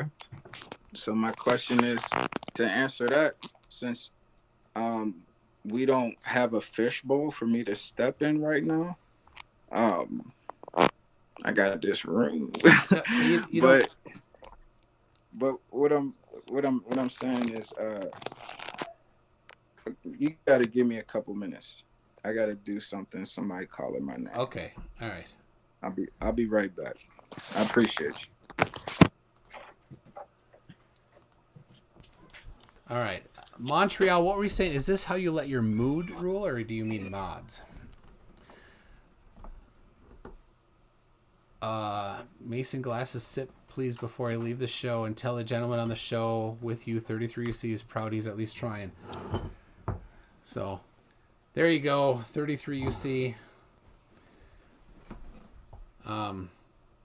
Whenever you're ready to come on, I have your 6 conditions ready to go. And we'll get the other, so we're up to the 33. I timed out Earth is seriously flat, just so you know. I love him. He's the next guy to convert, right? We got Sean G, we got Clear Cognition, who's a little whatever now. We got Jose is my man, and let's see, how do I say that? Jose is my hermanos. Sorry, mixing the English Your in there. hermano?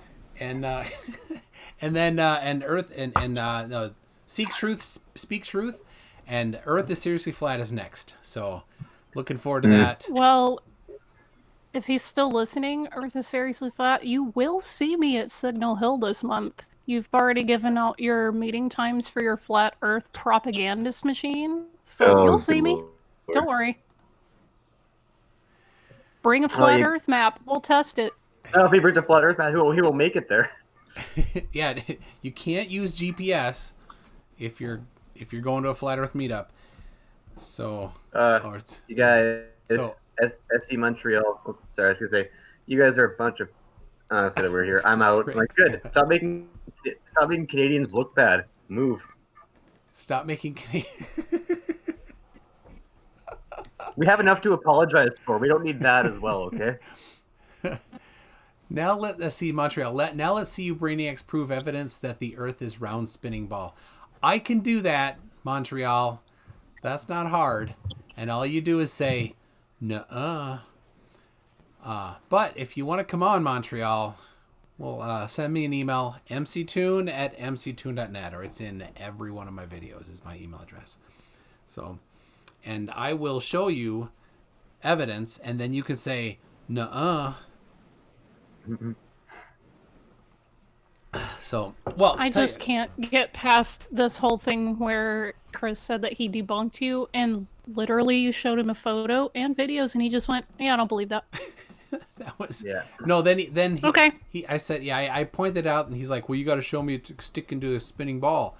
Like, well, that was a picture of it sticking to a spinning ball. So he was like, yeah, wait, yeah, so yeah, pretty much. The power of compels flat earthers. Well, and it's funny too, because at the very beginning of this, when he was talking about sundogs and all that, I was like, because he was saying this from the dome, I was like, well, but how come you can only see sundogs when it's cold out? That is a great question. Because you have a very write that one down. Yeah, because you have a very similar climate to me, MC, and so we both know in the middle of summer we can't see a sundog. No, it doesn't. In February, I see sundogs almost every day as long as the sun's out. Dude, I don't see them as often as you because it doesn't get that cold here. I can't believe people live where you live. It's not bad. The healthcare is free. It's when you get, when you die from the cold, you get rushed to the hospital, and then you're back on your feet. When you die. So Navy Tech says, bring me in. Navy Tech. Are you a different name? Do I know? Like, you're a mod. I must know you. Are you on Discord? He is on Discord. Yeah, if you're on Discord, send me a message, Navy Techs. Yeah, if the sundog is a reflection off the dome, why don't we see them all the time? I do remember seeing them this winter. It was one of the days that was more than 20 below Fahrenheit. Let's see. What's that in? I don't know your freedom units. I have to check what that is on Google here. They I think they converge at right around 30 to 40. I think 45 and I think 45 is where they're the exact same. Okay, yeah. So green bullion, absolute pressure increases by 1 every how many feet? By 1 what? You forgot units there, dude. Oops, a little bit. Oh. And from what elevation? And it's not linear. Your question doesn't even make sense, Green Bullion. You got to work harder, okay? Well, yes. Okay, if he's actually being Very good. Good. So let me try to rephrase the question for you, Green Bullion. Absolute pressure decreases by how much every 1 foot would be a good question, right? And to answer that, I would say Google U.S. Standard Atmosphere 1976. I'll do it right now. Oh, that this is is a good from- one. Thank you, that is Iron from memory. Tusk. Flirts don't believe in pressure gradients, but they can never explain why the boiling point of water drops as you go up in altitude.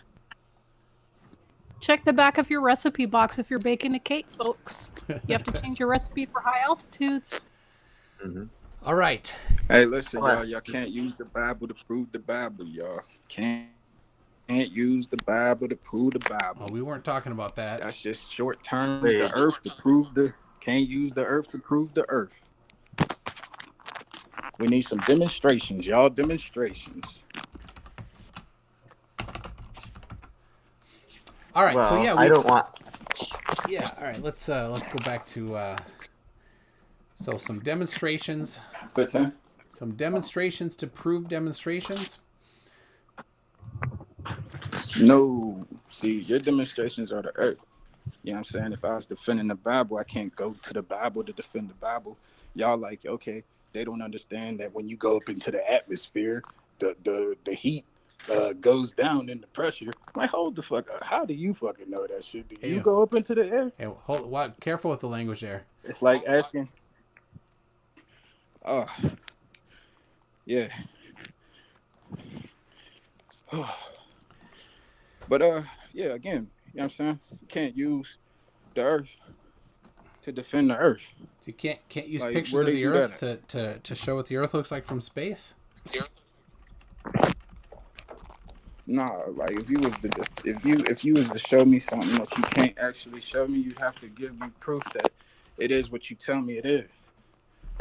So the biggest proof that I would need is proof of curvature.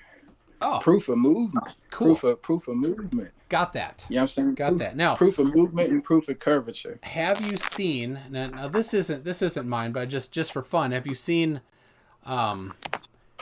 the documentary behind the curve? Yeah, on Netflix. Yeah. Where Jaren showed the curve and Super Noodle Doodle measured the rotation. Good stuff. So all right, so you want to see now. Dwayne Kellum, like I mentioned before, he uses a camera that's got a rectilinear lens instead of a curved lens or a fisheye lens.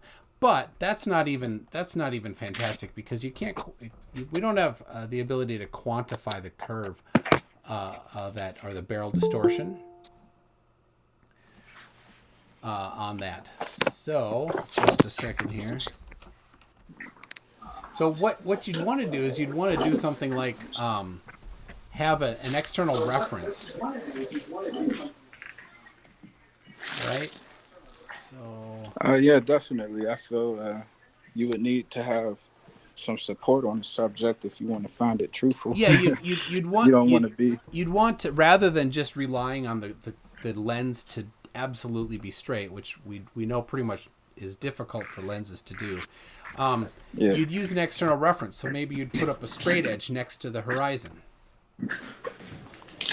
Right, and then you'd quantify the difference between the straight edge and the horizon all the way across, because even if that lens caused a curve, you could still look at the differences between them. Of course, you can also use that lens or use that straight edge to verify whether or not your lens is curving. Right, so Okay. my friend Rory, he took this here. So this is just the setup. This isn't the actual measurement. You can see he's got these straight edges here. Left side, he's got two straight edges zip tied together. Right side, he's got two straight edges zip tied together, and it's sitting on a table with these arms. And he got them, took multiple pictures so that he got them lined up straight with each other. Right? Okay. So now that's a known straight edge, and anybody can do this. He did this in Ibiza which is at 609 feet above sea level. I have these pictures on my website, and you can download the original pictures. I'll put it in the chat, and you can see the GPS coordinates that he took them from, and you can see all of the EXIF information in the pictures. Right, so here is, right here, this is hard to see.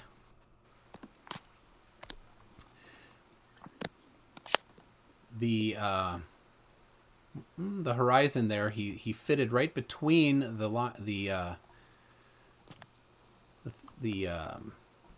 straight edges there, and it's still difficult. We can zoom in, and here's the cool thing: you can measure the pixels, you can count them, you can plot them if you want. If you don't trust what I'm doing or anything, you can count the pixels and you can plot them in Excel or whatever you want to see if there's what the shape is, right?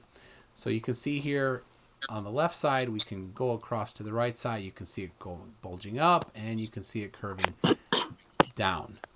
Now here's the hard part. Oh my goodness, I didn't show that to everybody. I only showed it to Chris. So here we go. I'll show it again. Yeah, I went on there. So, all right. So you can see it there. Now here's the problem. It's difficult to see that. So what if you could count those pixels? That would be fine. And you can go to my website. You can use that link. You can do whatever you want with that picture. It's free to do for anybody that wants to. And all the original stuff right off the iPhone 4 that it was taken with is there. Or you can horizontally compress the image, and then you can see that there's a curve. All right, so question. Now, I believe I'm not a Christian. I'm not religious at all. I just understand that the world that we live in is too organized and designed to be a mistake or an explosion. So I know that it was created, right? Who it was created by, how many people, I don't know. But I say this because the people who created this place must have created it for it to be an illusion to us, right? The moon and sun are the same size. Nah, not really. They're two different sizes. The horizon is flat. No, not really. There's a curve. Water in your cup, in a bowl, in a pool, in a pond, in a lake, is flat. No, not really. It's curved. So this world we live in is an illusion. So I'm asking you, this horizon, why if it's curved, just a little, why do they call it a horizon? Because it looks flat to the eye. The naked eye, it looks flat. That's why we call it a horizon. Do you think that the word is what matters then? So then if I use hemisphere, then it's a sphere? Or did you not look up the original meaning of horizon to see that it means limiting circle? No, I don't think the word has anything to do with it. So I think the reason why we call it a horizon is because it looks flat. No, the reason why we call it horizon is because the Greek word for limiting circle is the root for horizon. Limited circle. Limiting circle. So, which is like what, a halfway circle? It's the limiting circle of what we can see. That's what the horizon means. So that's why the Greeks called it that. It's the limiting circle of what we can see. So that's where that came from. So I did my research, looked it up myself. So all right. So you're looking at the curve here. Now, here's the cool thing. We can repeat that experiment. We can do it again. That one was in Ibiza. This one is in Norway. Now, this is hard to see again, right? We can zoom it. This is a straight edge right here, left to right, right against the horizon. This was done by Tommy Grunwald. I probably say that wrong. He's from not America, and I don't speak his language very well. But there you go. There is, again. Now, this is from actually quite a bit lower. He's very close to sea level. But you can see the curve right here, and that straight edge helps. Now, he is going to take again. He's going to do this again. I don't know when. Pretty soon. Okay. Let's see. Now, whose turn is it to time out green bullion? take turns, people. So, all right. So there's another curve. So you said you can't see the curve. There's the curve. So All right, hold on. I'm sorry. You sent the link. I sent a link to. Okay, so you're talking about the last one when you sent me. Yep, the left to right curve. There's both of them. I sent you there. Okay, hold on. All right. Okay, yeah, left to right. Oh, see, you talking about this second picture right here? You can download it. So, wow, that okay. All right, so common sense. You that Wait, curve. is this where you say "nuh-uh" again? No, I'm not even going to use those words. Okay. I'm sticking to common sense. Now, you said that you see a curve in this picture. Now, I guess I'm gonna just do this. I'm gonna snapshot it. I'm gonna shrink it, and I'm gonna send it to you so people can see what picture. So people can see what picture I'm talking about.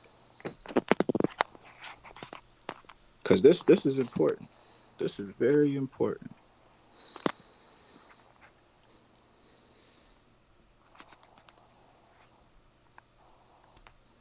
All right, that's the picture I'm looking at right now. Yes, that's one that's on the screen. Everybody can see. Oh, that's the one everyone can see already? Yes. Wow. All right, so this is crazy. Why is it that we don't ever see the horizon like that ever? Only in this picture? Because it's very slight. So our I'm eyes asking you. our eyes can't see curvature that much. Do you think that that our eyes can see like 1 degree of curvature? No, I believe that at a certain degree we could see curvature, yes. If there was curvature. Well, yeah, you can see it right here. But so you're claiming that we could see curvature if there is curvature, but if the curvature is very slight, can we see the curvature? Bro, there's no way that little dot in the back left hand, I think that's a boat in the water. Yes. That boat have to be, from what I see, because it levels out after that pole. It kind of levels out after the pole. That boat would have to be going uphill, and that water would have to be going down. No, that's not how it works. Actually, I don't think that's a boat. I think that is a lighthouse. All right, well, Yeah. lighthouse, which we do see distances that we're not supposed to see. That's pretty much why I say that there's no curvature, because there's been multiple tests that prove that we see things that we're not supposed to. Of course, we are looking at curvature on the screen right now. So, I mean, bro, like that's not what I like. Look, you giving me pictures that don't match my reality. Like never this is in just my a picture life have I looked at. that's so now. If you don't believe it, here's the cool thing. You can go to the website. You're on the website right now. You can download that picture. In fact, I have the original linked right on the website. Where it is, the full size. There it is. It's a giant picture. It's the original raw picture right out of his camera, unmodified. You can take that and you can measure yourself from the straight edge to the horizon, and you can see if there's a curve. Test it yourself. All right, but do your own research. But that curve right there, that's a big curve, bro. It's a very little curve, but when you compress it, you can see it. Right? Our eyes don't see curve very well, especially when it's wide like that, right? So that's why we do the compression to see it. But that's not the real measurement. The real measurement would be to actually count the pixels or measure somehow, quantify that, plot it on a chart. You can do that yourself if you don't believe it. And if you really don't believe it, you can go do the observation yourself. Go to the sea. Where do you live? Pennsylvania, so I guess the sea. So you're not too far from the Atlantic, right? So go get a straight edge, and it's a good camera if you can. But the iPhone 4 was what the first one was, and put that straight edge right up next to the horizon. Take a whole bunch of pictures because it's difficult to get that really lined up because a very slight change makes a big difference. Okay. Right. Yeah. I mean, so, every picture I've seen from the government was fisheye lens. And, you know, there's a lot of reason why there's a lot of distrust because your friend, the person, or not your friend, but the person who took that picture, they didn't need to use a fisheye lens to get what they wanted, right? So why does the government... Not every picture is a fisheye lens. From NASA or any other space agency, they don't have to be fisheye lenses because they're all... Some of them are composites. But when you take lab... Hold on. Are you... We're repeating this again, so pay attention. Are you saying that every picture that NASA takes is fisheye? No. I just explained to you that not all of them are. Some of them are pieces of pictures that they have to put together, and they call them composites. But what I'm trying to tell you is when they go live, or when they're jumping, they're doing a free fall jump from 123,000 feet or whatever, 22 miles up or whatever, and they're doing a free fall jump down to Earth. But have I brought any of these pictures to you today? Oh no, I'm talking about why I have distrust in the information that you're giving me in the first place. Okay, so you're trying to bring up things that I did not bring up as your evidence that the things that I did bring up aren't any good? Is that what we're doing here? I mean, don't y'all all believe in the heliocentric model? Yes, the person who took the picture, the person who makes money off of taking pictures, either one. Y'all do believe in the heliocentric model, am I right? Sure, but if you're gonna try to bring to this something that I didn't bring to it as a way to try to disprove what I'm bringing, that's not very. Because it seems that's not very like cool, right? That's called a straw man. Okay, no, I understand, but it does seem like you pluck pictures and videos for things that support your ideas, like the rock that held the water. Like the Earth isn't made of solid glass rock like that. The Earth is made out of ground. So why couldn't you show me some type of stone or ground material sticking with water spinning at that speed? But you can't because they only have experiments for certain things like that. What do you think the Earth is mostly made out of? When you show me the rainbow in the garage, like where could I get a full panorama of the room? Yeah. You know what I'm saying? Like do the experiment yourself, right? Research flat Earth. Do your own research. Do it yourself. Experiments? So could you show me a lot of these experiments, or you like Perry plucking? You know what I'm saying? So here's what happened. Because I could show. Hold on. Yeah. Here's what happened. You say, "Show me this one thing." I show you that one thing, and you say, "Nuh-uh." We've done this like 4 times. All right. So all right. You told me earlier that when you have when you want to go to a conclusion or something, you need to have validation from other people. Am I correct? Like multiple people, right? You like some form of validation, right? So when you show me these videos, not videos, but when you show me a picture like this, bro, I can never find another picture like this ever again. Hell, I don't know if you could find another picture like that. So is picture the only way that we can share evidence? And if that's what we're going off of right now. I'm happy to go off of peer-reviewed research. That's good because the people that are reviewing it love to shoot down other people's stuff. It is their intent. I mean, yeah, especially if they're biased on the situation, but I'm not. I grew up a ball earther, so I understand where you come from. So when I looked up flat earth, it wasn't like I was willing to get into it. I was actually trying to debunk it, just like every other flat earther out here that realized I have a similar story. When I first heard of flat earth, I tried to debunk it for 3, maybe 4 seconds, and then I did. Mm-hmm. Sun could never set. I don't understand how it took you 3 seconds to realize water bends and sticks to the exterior of a shape. Yeah, but I showed you that. And that's your proof. If that's your proof, If that's what you hold Multi-tone on bomb. to. So I showed you first real single frame pictures of the Earth from space, and then you said, show me water sticking to a ball, which of course that is. And then you said, no, show me not that. Show me a different water sticking to a ball. Could you show me water sticking to material that's made like the Earth? The problem, like stone. Yeah. So now, do you want to do the math to figure out how much gravity will affect that? I mean, you can't do math for something you don't even know what it is. Oh, sure you can. Well, what is gravity? Well, gravity is mass attracting mass, and that's well confirmed. How is gravity well confirmed if it's still a theory? Gravity is a law, actually. It is not just a theory. So it is the law of universal gravitation is one thing.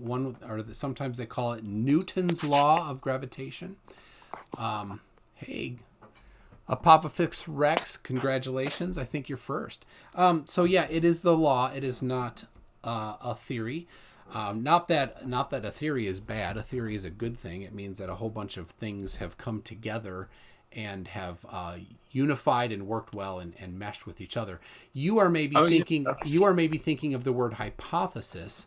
Gravity is not a hypothesis. Einstein's general relativity is a theory, not a hypothesis. So you're telling me that it's not fact that if I were to fill up a curved pool, the pool that is curved at the bottom, right? So you're telling me it's a fact that the water won't be flat at the top? The water does not level at the top? That's not a fact? It's not a fact that when I put water in my I think you're cup, misunderstanding how it would work. Okay, but okay. How am I misunderstanding how it would work? Because in the gravitational pull of the Earth, the gravitational pull of the Earth is what everything is affected by, and everything else affects each other. But because the gravitational pull of the Earth is so strong in comparison, there's a problem, right? You can't isolate them. Everything adds together. You have vectors. And here, another book. Hold on a second. Mm-hmm.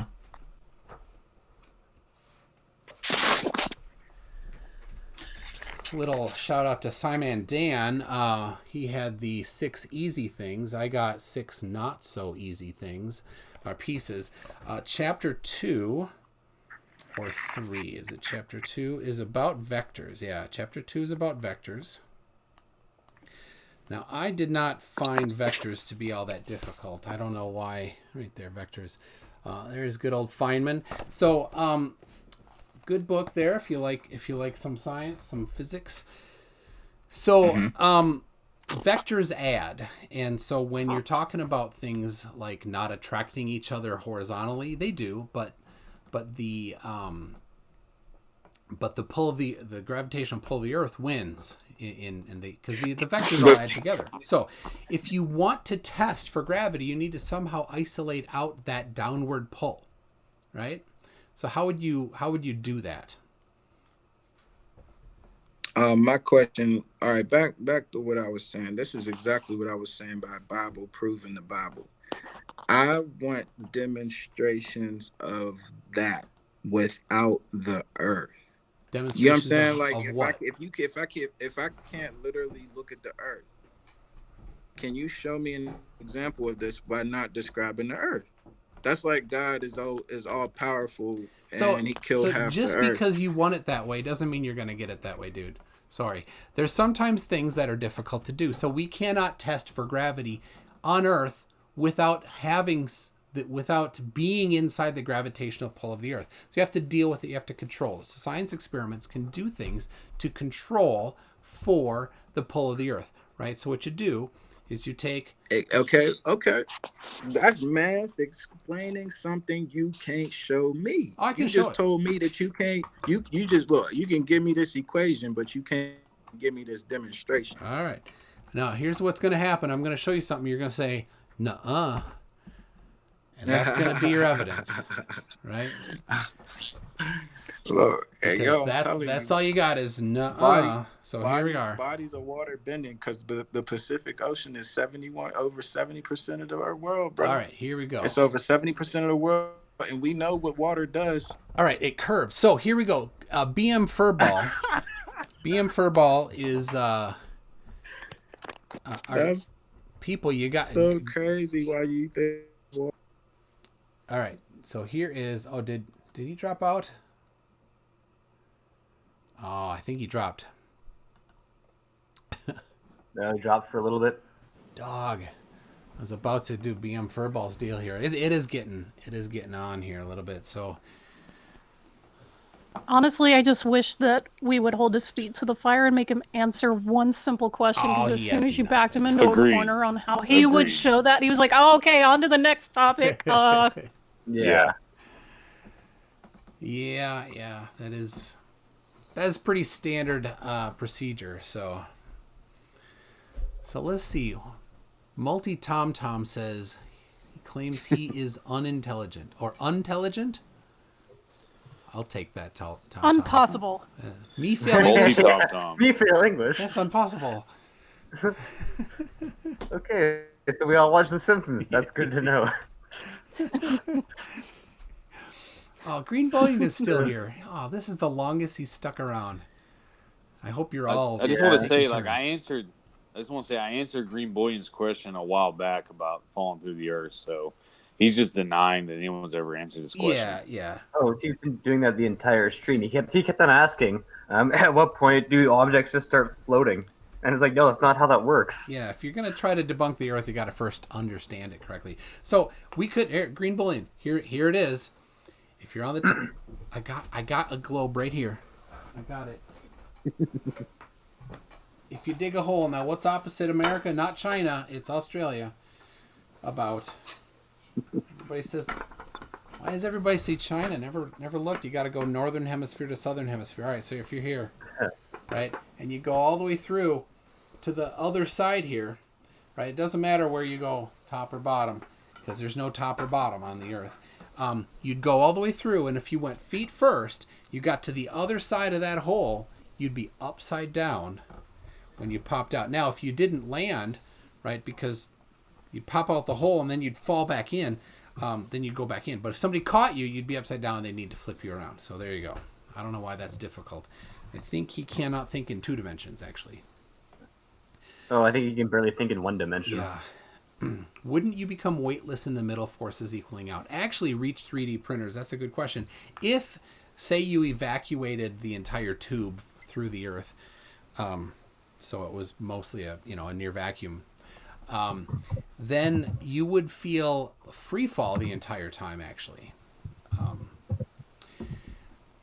if there was air in it, though, you would reach terminal velocity, and you wouldn't make it through to the other side, actually, because that terminal velocity would eat away some of the force. Then you'd bounce back and forth like this for a while until you got stuck in the middle and burned up. What is the name of that? It's like in a post-apocalyptic movie where they actually dug a tunnel through the Earth, and they had a shuttle, and it took about 45 minutes, and I cannot remember the title of it. Oh, is that the core? The core. The core. Yeah. The core. No, it wasn't. It wasn't No? the core, because that was where the center of the Earth stopped spinning, and they have to go down and They had to whatever, do a restart it. nuclear bomb. I mean, like, Oh. literally drilled a tunnel all the way through the Earth, all the way through, not just to the center. Someone said Total So- Recall. Wasn't that on It Mars? wasn't Total Recall. Yeah, Yeah, it Total wasn't Recall is Recall. on Mars. Charlie says MC Tune is a little more difficult than this due to Earth's rotation. You'll rub up against the walls of the tube the whole way. And you're right, we first have to stop it from spinning. Or you could do it Was it really from John pole to Rapp, pole. the last Total Recall? Well, someone said Journey to the Center of the Earth. Nope. Literally, there was a tunnel full of people, So and you got on this like shuttle machine. It may have actually been. Yeah, everybody's thanks. saying new Total Recall, including JMac. All right. Cool. Thank you, Yeah, chat. the new Total Recall. Okay. Yeah, Yeah, I saw it. It's pretty good. Yeah, nice. Well, I'm kind of thinking Chris is out. Let me see if he messaged me. He did not. Oh, Oh, who's that? I said that and he pops there in. he is. There he is. He's back. Good devil. All right. Hey, my bad, y'all. My phone died. Oh, you plugged it in? Yeah, I just plugged it in. All right. Well, I was about to. I'll show you this, and then maybe you can. We'll ask some things, and then kind of wrap it up. So, here is. Let me try to get this going. Do you see that now? All right. This is BM Furball, who was stationed in Korea. He's in the military. He's stationed in Korea for quite a while here, and had a spare bedroom in his apartment. So what he did is he set up a torsion bar experiment, often called a Cavendish experiment, in his spare bedroom. So he took these. You can see these two weights that he has there on this bar that's on a Lazy Susan that he can move around, and then on the right picture you can see there's this other bar with smaller spheres on it. And those spheres are lead, and it's being hung from a piece of guitar string, very thin guitar string that's holding it up. And he seals that up in the box. He sealed up the vents. He closed the room, put tape over the room. Everything's controlled remotely. So what that prevents any air movement from interacting with anything, and he lets the balls there swing back and forth until they stop. They come to a equilibrium. And he has a laser shining on a mirror and then onto the wall, and that's what's in the middle there. You can see the laser light with that little black bar to the left of it. Right? Do you see that? And I put that up on the screen for everybody now. Sorry, everybody. And so what he does there is now it's at equilibrium, and what he's about to do is he's gonna turn on the motor to bring those weights, those that the large ones, close to the spheres next to it there, right? And then we're gonna see what happens when he does that. So I'm going to actually speed up the play, because one of the things about Cavendish experiments like this is they're slow. Not a lot happens. So all right, so the mass is moving. You can see it going there. Reach 3D Printers is watching a Christmas movie. And I'm sorry, what is this experiment? So this is testing for gravity to see if mass attracts mass. Okay. So you see that the laser there. You see that the masses are now close to the suspended weights there. And here it's going. As that light moves farther left, that's the torsion bar twisting towards the larger masses. And nothing is There you go. Nothing's moving them, but Just being close to another mass.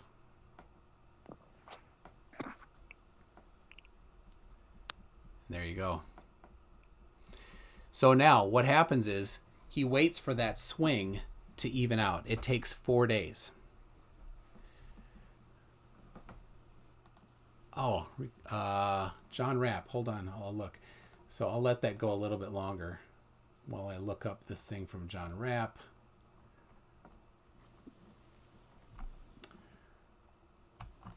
There it is. John Rapp. The chat is probably sick of seeing this. The only time the ocean horizon is at eye level is when you are eyeball deep in the water. Sphere or flat, by the way. That is correct. So there it is. Thank you, John Rapp. Earth is seriously flat, said Flat Earthers taking over beautiful stationary FE. And then says, love is teaching children how to test the demonic globe emoji. So there you go. There is BM Furball's experiment. Now, here's the thing. He did a pretty good job where you can actually physically see it in video. But if you go to mctoon.net/G, I just got this compiled yesterday, I think. I'll send it to you as well. It is a list of, I haven't even counted them yet. 1, 2, 3, 4, 5, 6, 7, 8, 9, 10, 11, 12, 13, 14. About 14 different experiments measuring gravity, the force of gravity. Hey, Round Thinker, shalom. So there it is. If you look at that website there, and these are different experiments measuring it a different way. So the torsion bar is one way to measure it. And one of my favorites is with a beam balance, where they take 13 tons of mercury above and below these masses, and to see, and then they have a big lever going up so that they can measure the change in weight of those masses on there. Anyway, so there you go. There is seeing gravity at work.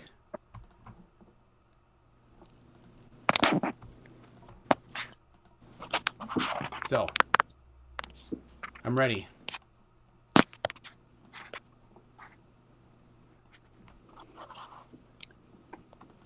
I'm ready for the nuh-uh. I'm reading your website with your experiments on it. Yeah, that's a little more of a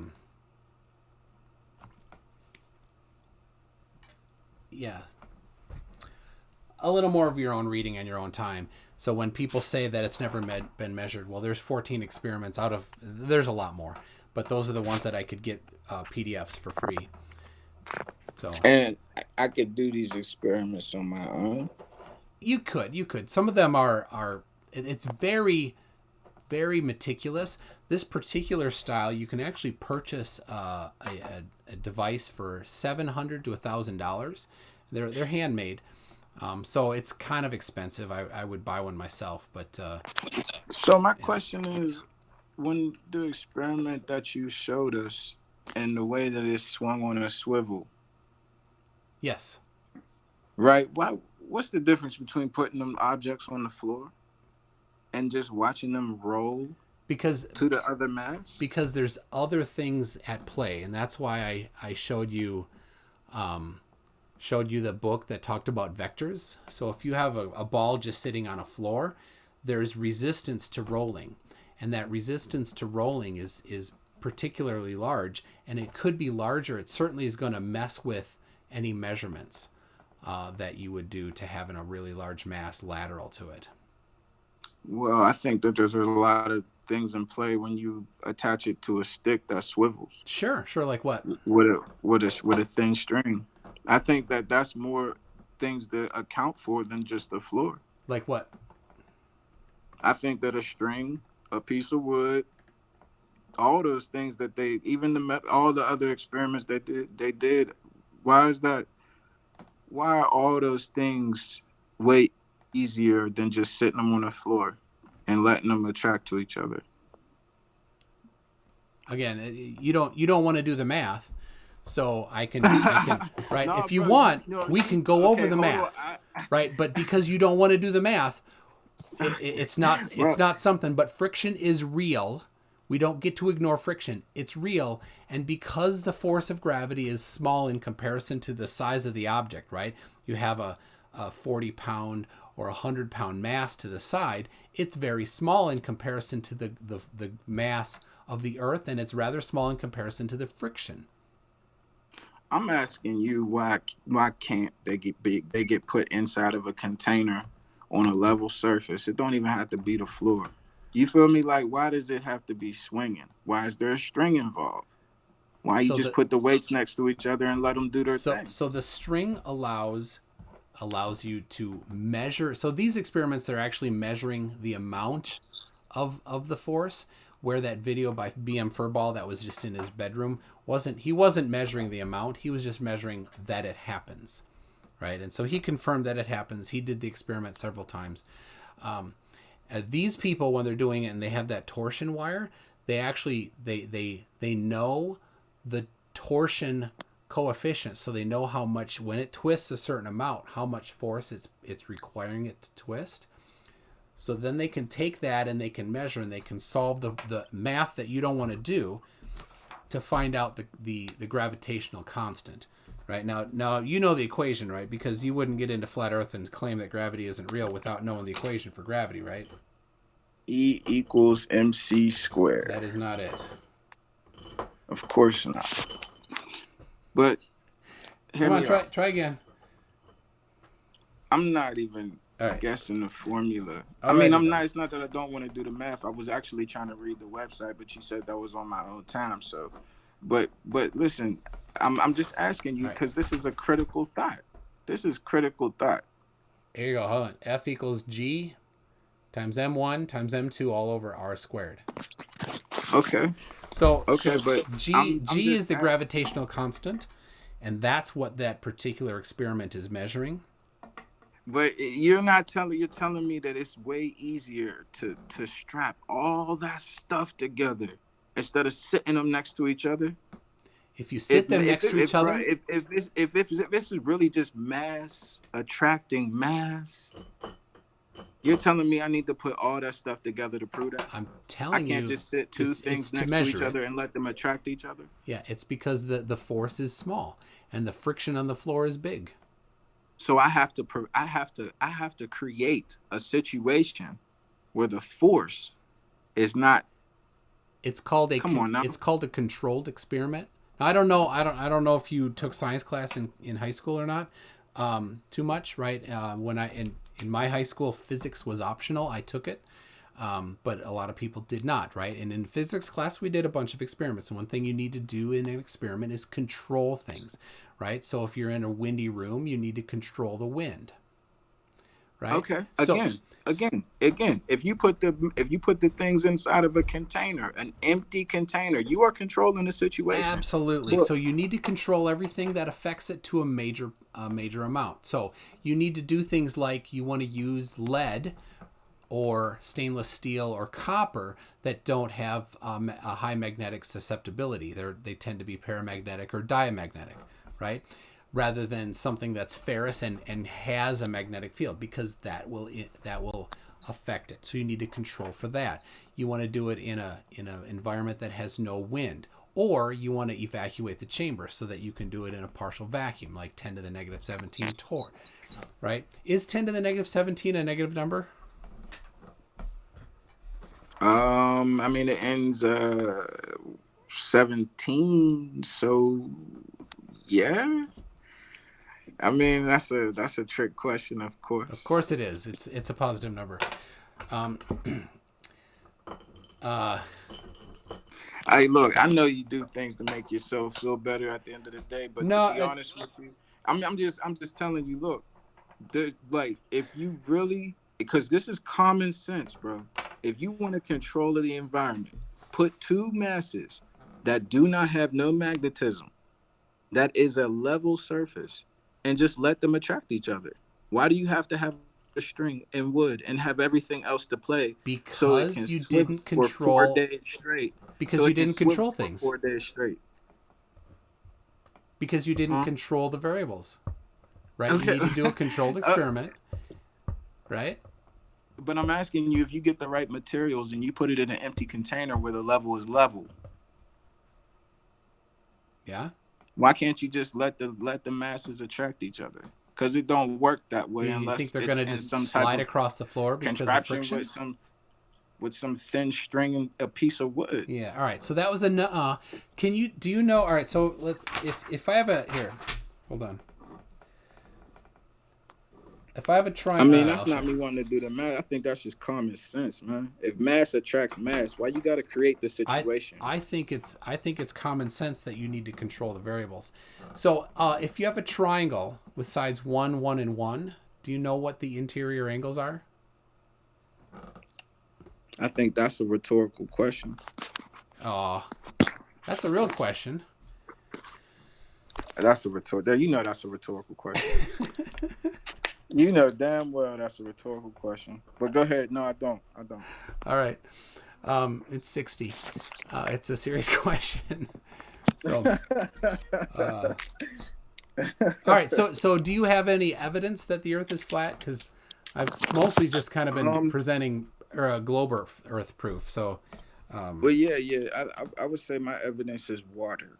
I think water plays a huge part, and I think that ball earthers ignore the fact that ponds, rivers, and lakes are all flat. And I except for believe the that you're river, showing. the ocean here, I guess. Well, no, yeah, except for that one picture out of like millions and millions of pictures of the horizon. There's two.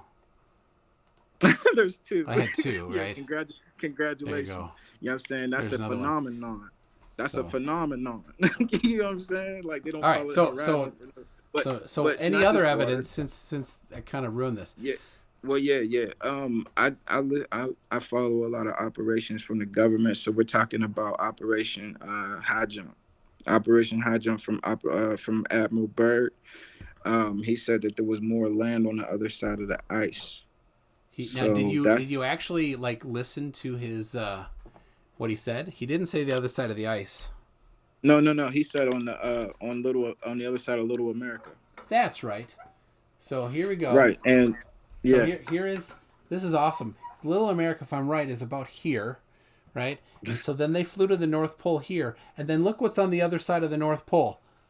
A whole bunch more land. So yeah, there's a lot more land there. All right, next.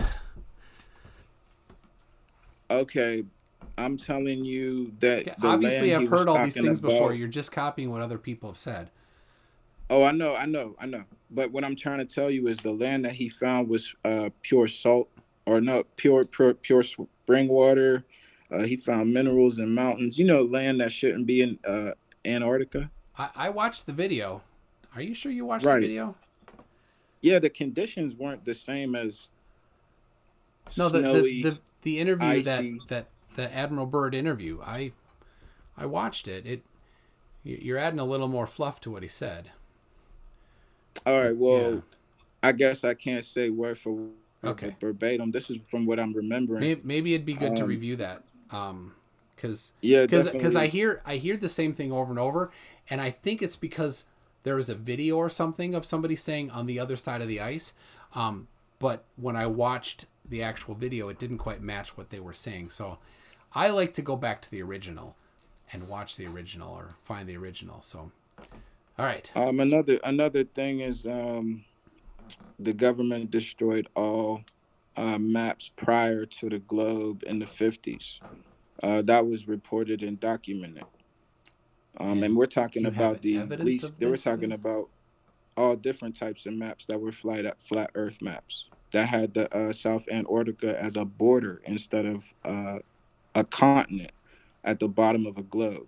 So, the borders? Do you have evidence of this? So you said that earlier. I mean, okay, the UN map. Actually, I can give you a lot of evidence that the government uses and spits in our face every single day, right? Because they use the flat Earth map, don't they? No, they generally don't. It's not very good for navigation. Why would it not be when emergency flights? They always stop in places that don't make sense on a globe, but they make sense on a flat Earth. Did you research this? Yes, I have. You want to go down this one again? Does this sound familiar to you? Yes, it does. All right.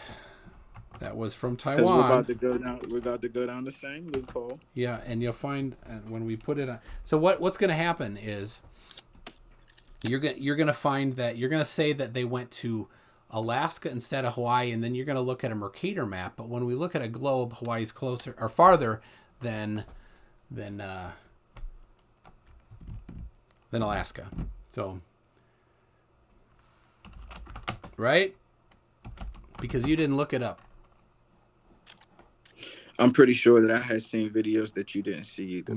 Here, why a Taiwanese woman gave birth on a plane, only to be separated from her child. Is that the one?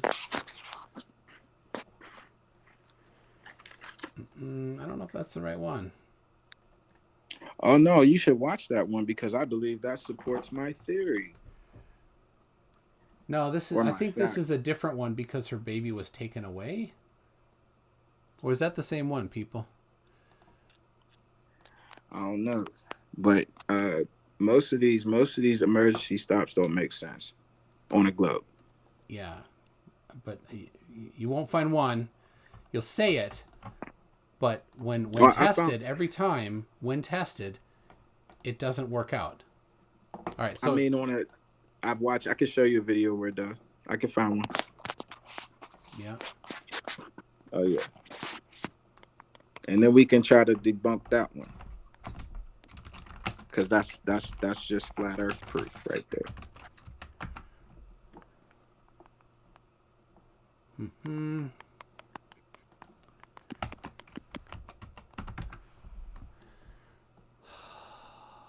Heat shield. I'm on them. Mm-hmm. Maybe that was the one, huh? The on a Taiwan, from Taiwan to LA.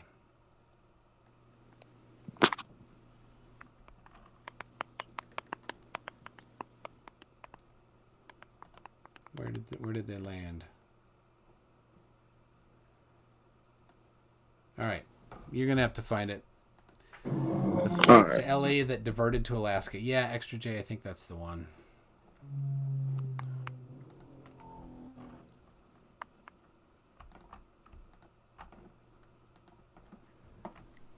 We got one here. Oh, that's perfect. There we go. So here we go. We've got, Chris, we've got the flight from Taipei, Taiwan to Los Angeles. Okay. Right? And what we're going to do, I'm going to do this here. We're going to look at it on Google Maps too, because that... Oh, I got to go bigger on that.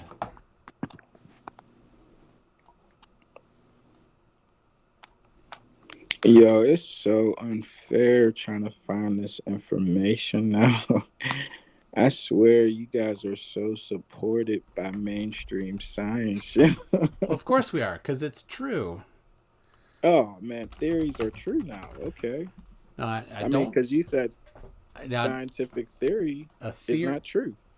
Don't confuse theory with hypothesis, right? Oh, okay. Man, I'm trying to tell you, theory is not fact. Correct. Theory is not fact. Okay, well then you can't say it's true, because your whole theory is based on theory. I mean, your whole theory is based on a theory, which is gravity. So it's not theories are based on evidence, and you're confusing theory with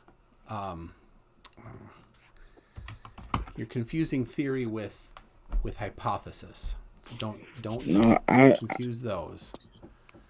No, I'm definitely not. I mean, anything that's not a fact is not a fact. What's a theory? You know what I'm saying? What's a theory?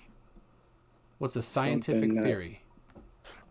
Something that was put together by multiple people. It was an educated guess. Educated from experiments and... Okay, it's not an educated guess, so you're off there. Okay. A scientific theory is not an educated guess.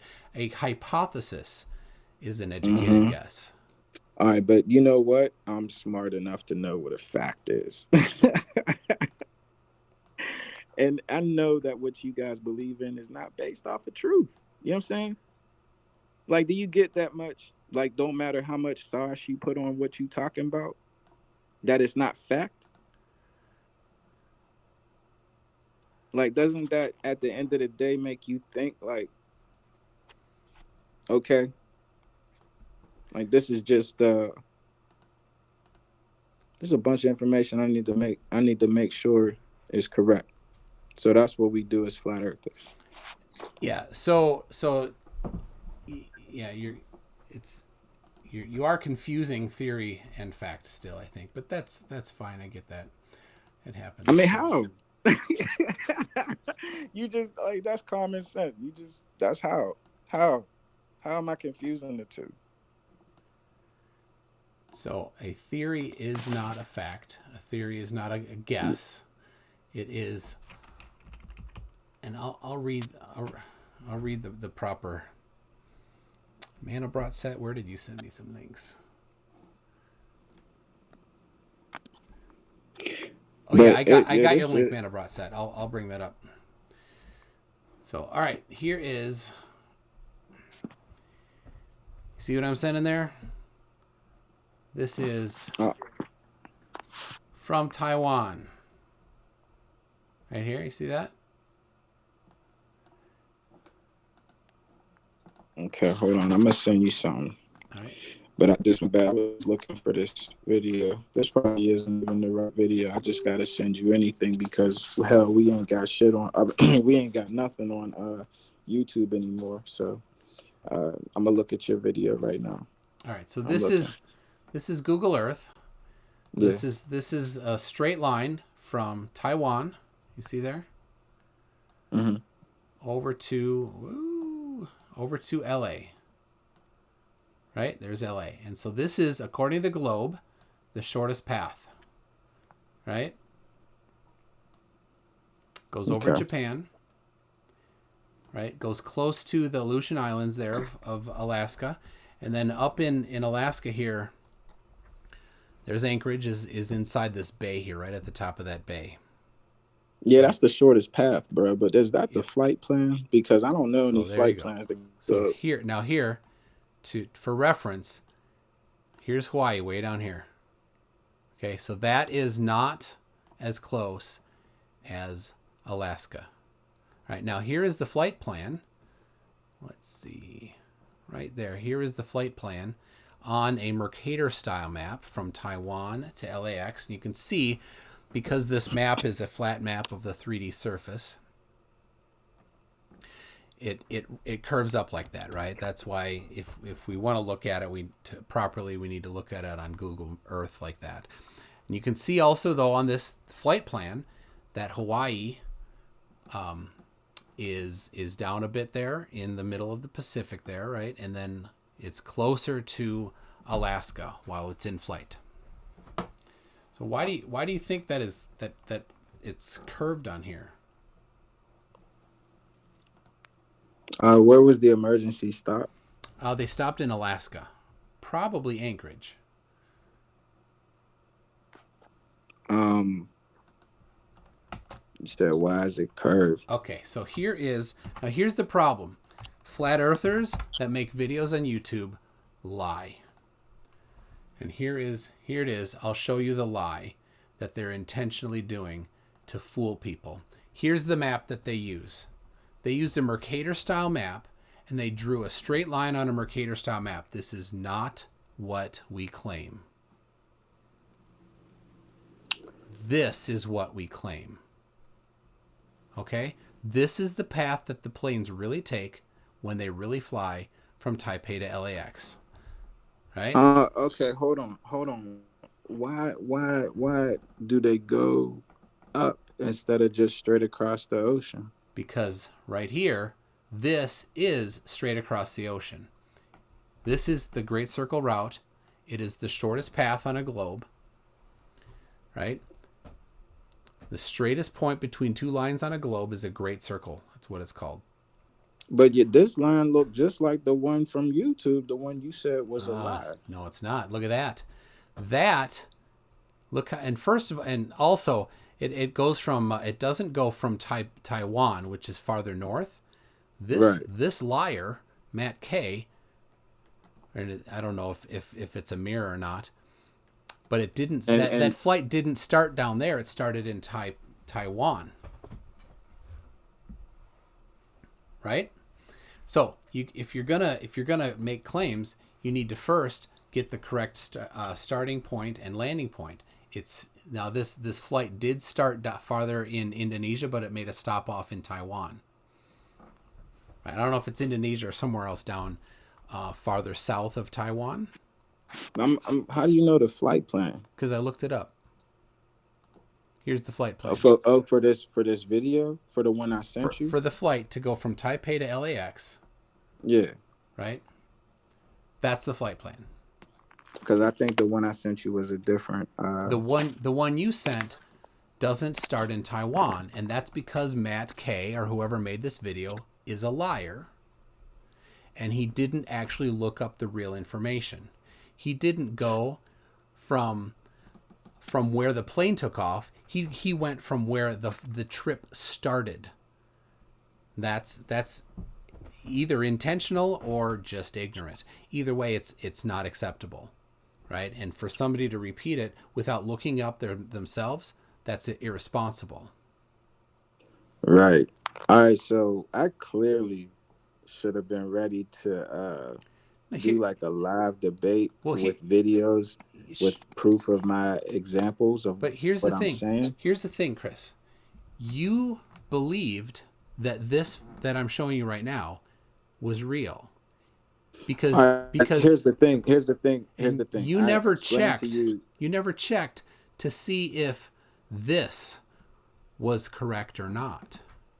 So you didn't do your own research. I asked you, why is it curved? Why is this flight curved? Because that map is distorted. So planes go upwards and then they go back down. No. Planes go straight. But because you're looking at it on a distorted map, it looks like they go up, but they don't. But why does your line go as if that's the way the plane is going? Why does my line go as if this is the way the plane is going? What do you mean? Then the last picture you showed the line curving up. This one? Yes. Because this map is a distorted map. Okay, so you're saying it's closer together, so they had to make the line go up. This is a rectangular map of a spherical surface, and so when you're doing that, it gets distorted, right? This is a Mercator style map. So when you go to this style here, where we can actually twist the globe around like this, right? You can see if I twist it up like that, oh look, it's got that same upward curve like that, right? When I do that. And I can zoom out a little more and make it more pronounced if I want, right? So there you go. There's the same kind of shape. But that's not a good representation. Here's a better one because it's straight. And because a plane wants to take the shortest route possible because it saves on fuel and time, that's what they're going to do. All right, now mind you, I've seen way more than just that video of proof. I'm not just using that as an example. But here's what I think. I think you didn't research any of them. I did. When I gave it to you, I told you that we don't have nothing. I actually cussed. We don't have much information on this anymore. Not as much as we did. What do you need? You need to know where the plane took off, where it was supposed to land, and where it did land. Well, yeah. I mean, we need all that information, but I've had videos explain all this to the T. More than this video. I had just seen a video that I thought supported my idea, but clearly there are flaws in it, which there are flaws in yours too, of course. But, we ain't going to get into all that CGI stuff, but I haven't seen any flaws in what I've been showing here, but there's stars in the background. Well, yeah, this is obviously a computer-generated image. And so, yeah, you're right. The stars tell us that this is a computer-generated image. No, I'm just but there's no question about it here. That there's nobody trying to hide that. No, I understand. But what you trying to say? So, well, I'm saying that flight route makes perfect sense on the globe, and it does. And this particular video is a lie. And so when you find something that's evidence for flat Earth, investigate it, and maybe save a reference to it. I have things that I think that are important. I'll download the video, right? Oh yeah, definitely. I feel as if we all should. I couldn't even get the audio for the video because I was on this with you. So now there's quite a few pilots in this community, and I don't think Mandelbrot said, "Are you a pilot at all?" I know Heat Shield is, but when they do when they plot a route like that, they want to be no more than a certain distance from an airstrip where they can land for emergencies. So that is one thing that will modify a flight plan potentially, so that they can always have an emergency plan in mind. Okay. Now, mind you, so apparently the the plane is moving with the atmosphere, excuse me, inside of nothing, because there is no firmament. Apparently, it's just atmosphere, and we move with the atmosphere as the Earth spins 1,000 miles an hour. So when a plane takes off away from Earth, we're moving with it.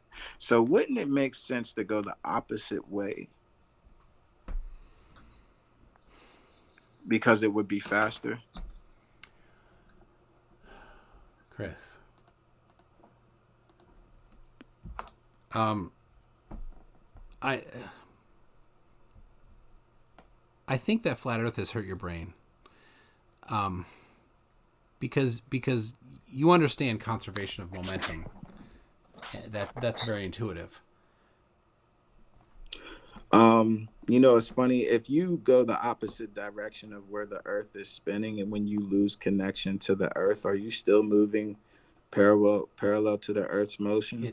Or are you going the opposite way of the Earth's You don't motion? lose your momentum when you're not touching the Earth. Because the world is spinning, right? So when you're in a helicopter just gliding in the air, you're not going to land on a different spot. Yeah, again, right. Conservation of momentum. Do you know what that is? When I say conservation of momentum, does it ring a bell with you, or you're like, listen, I don't know what that is? No, listen. If you can give me a demonstration of it, I will believe it. Because you about to give me a demonstration of the Earth. Am I right? No, this is like 8th grade physics class. All right, go ahead. So, and give me an example. Go ahead. Do you know what inertia is, right? Can you state something about inertia? No. Okay. Wait, can I jump in for 1 second here? Yeah. Okay, all I want to say is if you want an example or a demonstration of like the conservation of momentum or anything like that, if you're in a car and you're just going at a constant speed, and let's say you have just something in your hand, like a coin or something, right? If you throw that coin up in the air, it doesn't go flying to the back of the vehicle. It lands right back down in your hand. It's the same basic thing happening. My bad, yo. My wife is calling me, but I heard what you said. You said dropping something inside of a vehicle and it falls in the same place. Well, yeah. If you throw something straight up, as long as you're not accelerating, like if you're speeding up or slowing down, as long as you're going the same speed, a constant speed. If you throw something up like straight up, it'll stay with you and come right back down in your hand. It's no different than say something just leaving the surface of the planet and going in the air.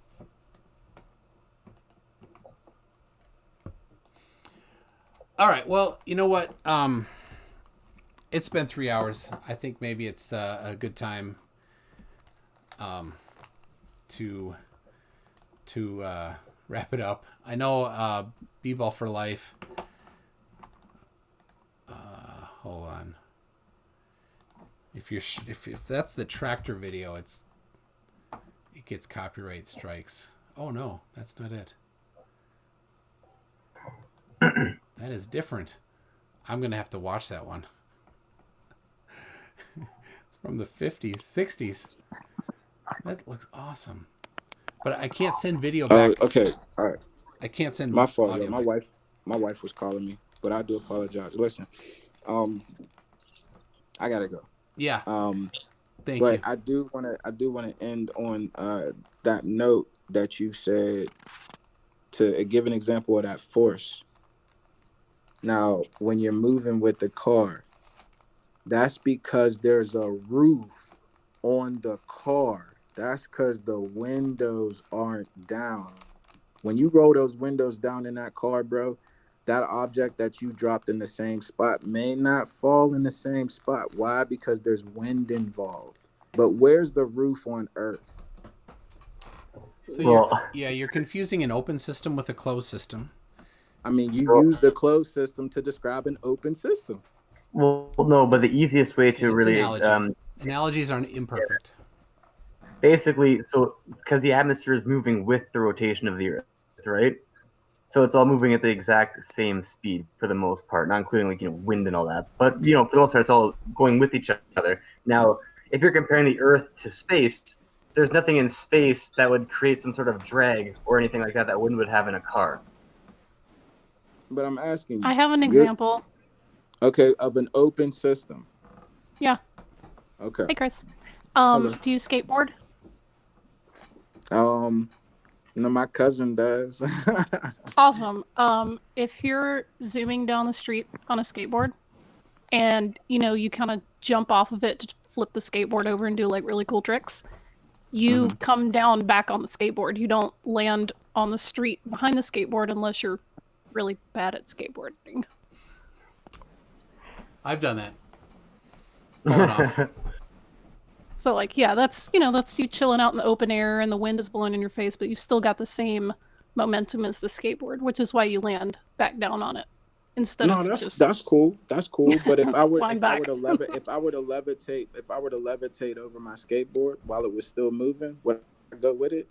Now, if you levitated over your skateboard, I would have different questions than the momentum of the Earth. I would ask if you're an X-Man. I mean, that's the example I'm trying to express here, is that when a helicopter leaves the surface of Earth and just floats, it's supposed to go with the Earth.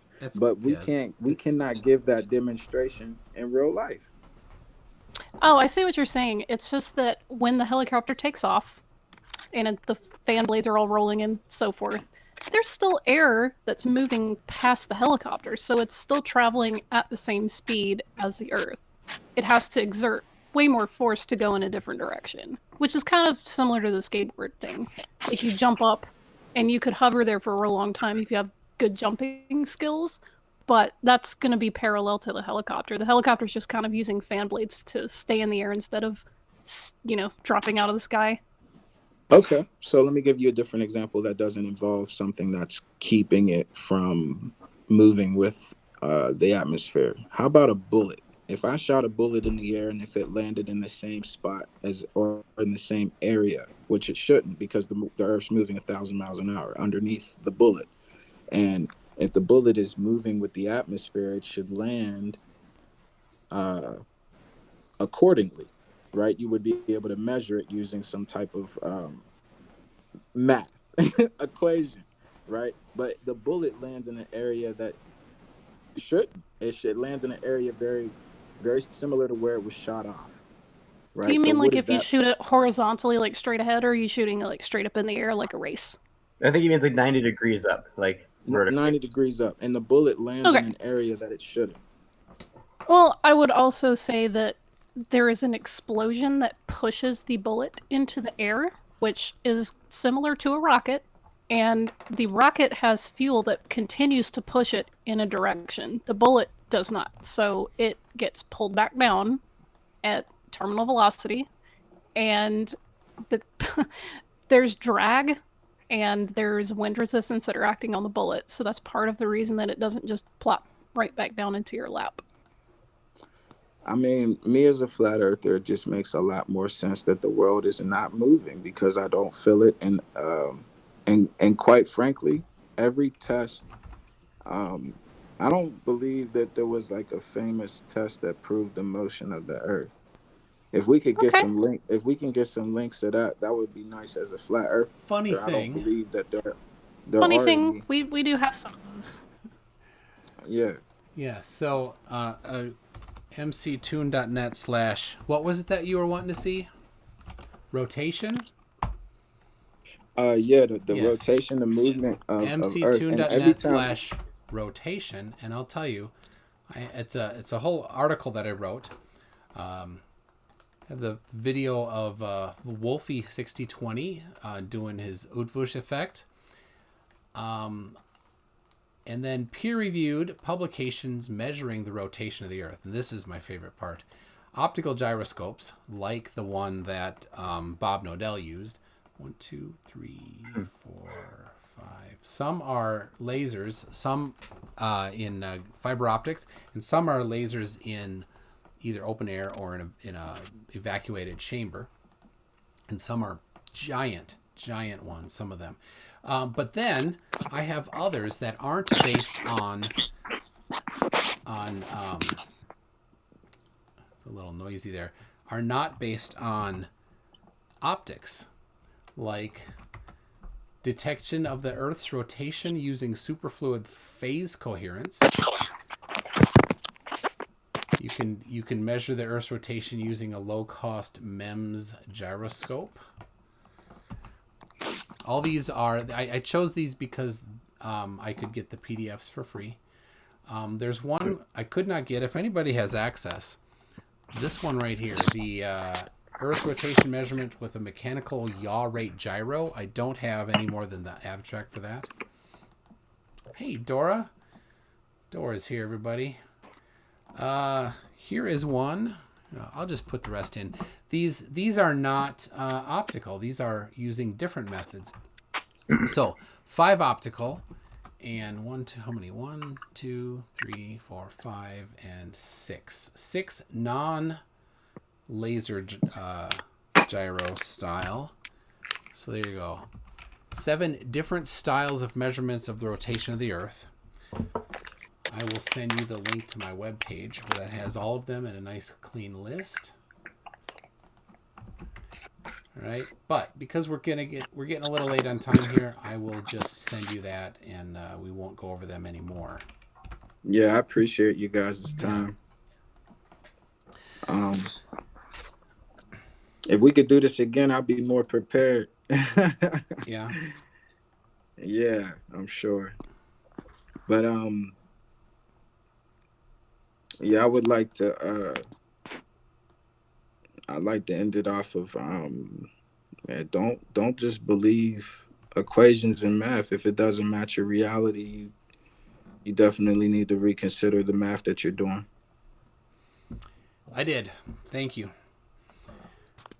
All right. Thanks a lot for joining. It was a good conversation. And if the rest of you want to stick around for just a little bit more, and you're free to stick too, Chris, but we're just going to kind of maybe chat a little bit before we wrap it up.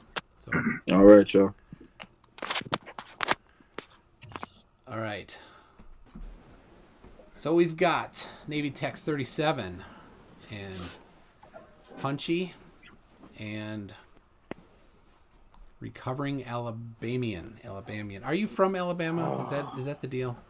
Originally, yes. Okay. Yeah. And I'm really mad that I she's chose that as my display name because it was a joke at the time. I did not expect to be involved with the community. I just did it so I could comment on some videos, and I was like, haha, recovering Alabamian, haha, because I moved. And now I'm stuck, and everyone's calling me an Albanian, and I don't know what to do. Darn it, Skeptic. They call you an Albanian or Albanian. Because they can't pronounce Alabamian. I They're call like you Albanian? Albanian all the time. Wait, okay, Like, just to wow, clear, guys. just to clear this up, then it is pronounced Alabamian. Alabamian. Alabamian. That's I was always saying Alabamian personally. Yeah, like Ian McKellen, Alabamian. Yeah, because I think of Alabama, so I think of Alabamian, like not Alabamian Yep. kind of thing. That's exactly what it is. Okay, sweet. And no M-ball, I'm not a Bammer, I go for Auburn, so War Eagle. There you go. I did not get Oh no, bingo. Blue Marble Science, oh no! Roll Tide. I don't know what that is. Is that Oh no, it's War Is that Eagle, honey. sports? They lost the Iron Bowl, so... yep, it's a sport.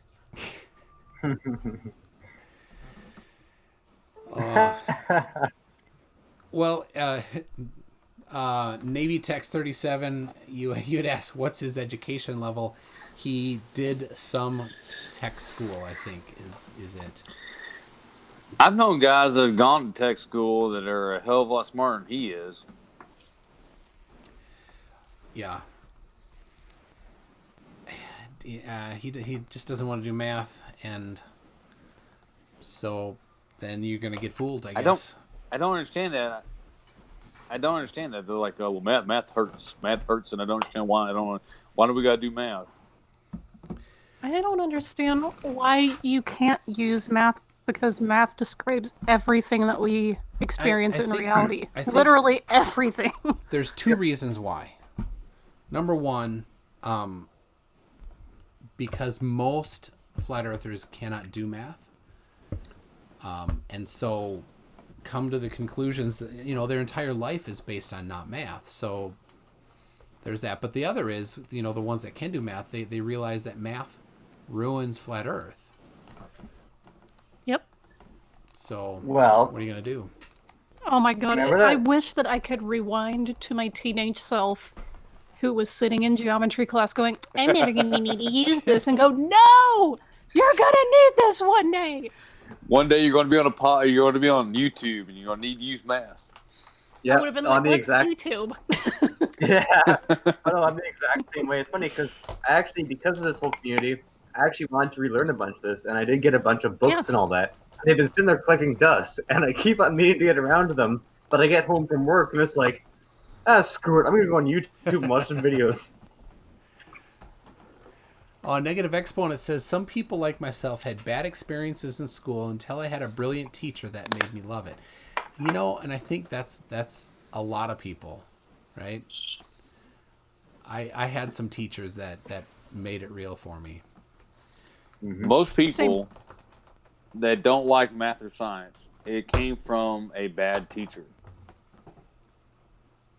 And I mean, I get that some people just aren't interested in math. I get that. I mean, it wasn't my favorite topic in school, but I did it because I had to do it, and I always was more interested in other fields like English, literature, and stuff like that. But, you know, it is useful, and I don't always think that the educational system consistently explains to you why it's important. You just go, oh, I just have to do it. This is dumb. And it's like, no, give us a practical reason that we need to know how to calculate triangles. Like, Yeah.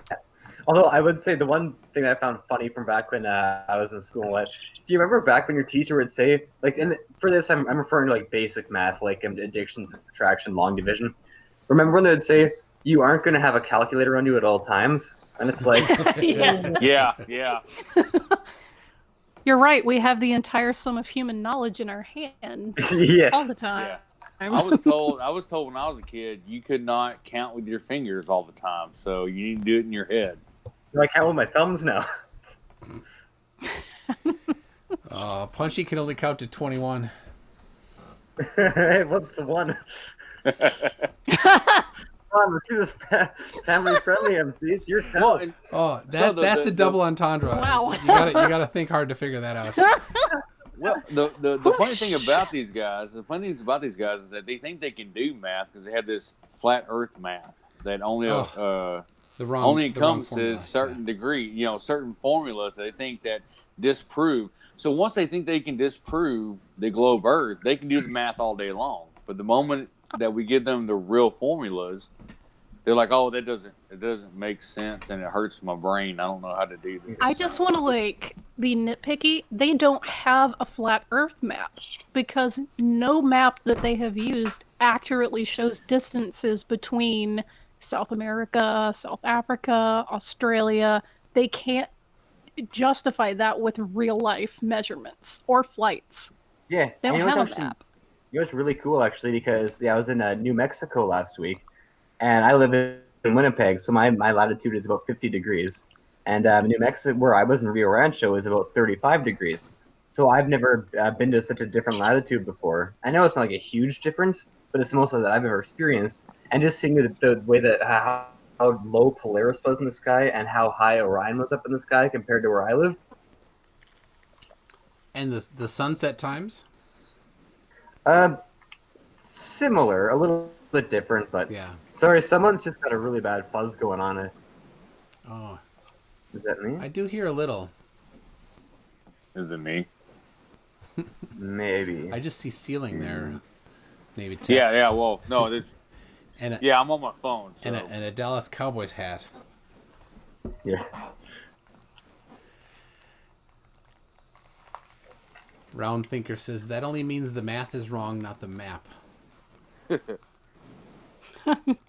Well, and that's what I was trying to say in the chat is that I've been on submarines and military ships, and if we had gone off a flat Earth map while I was on a submarine, I'd probably be dead right now. Mm-hmm. Oh, Brian Mullen.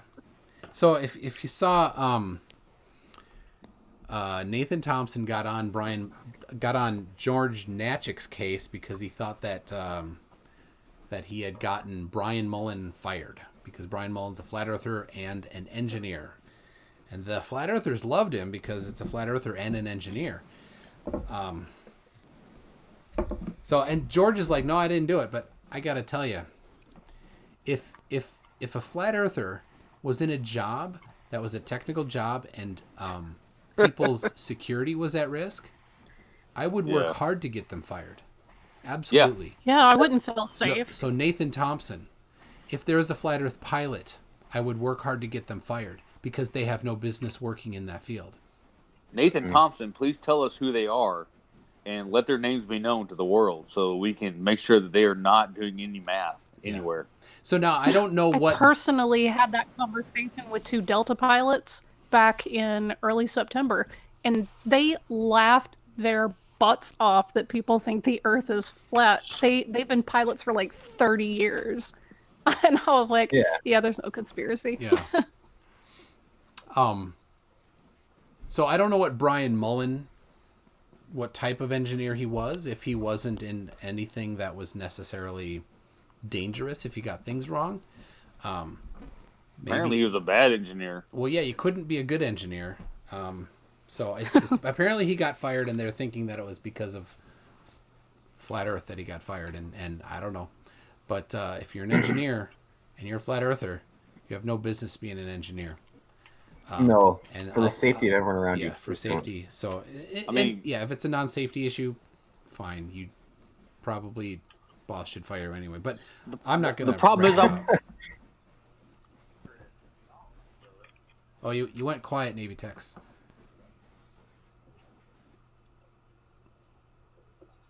Something changed on his audio. David XP in the chat says Brian Mullen's got a promotion. He didn't get fired. Okay.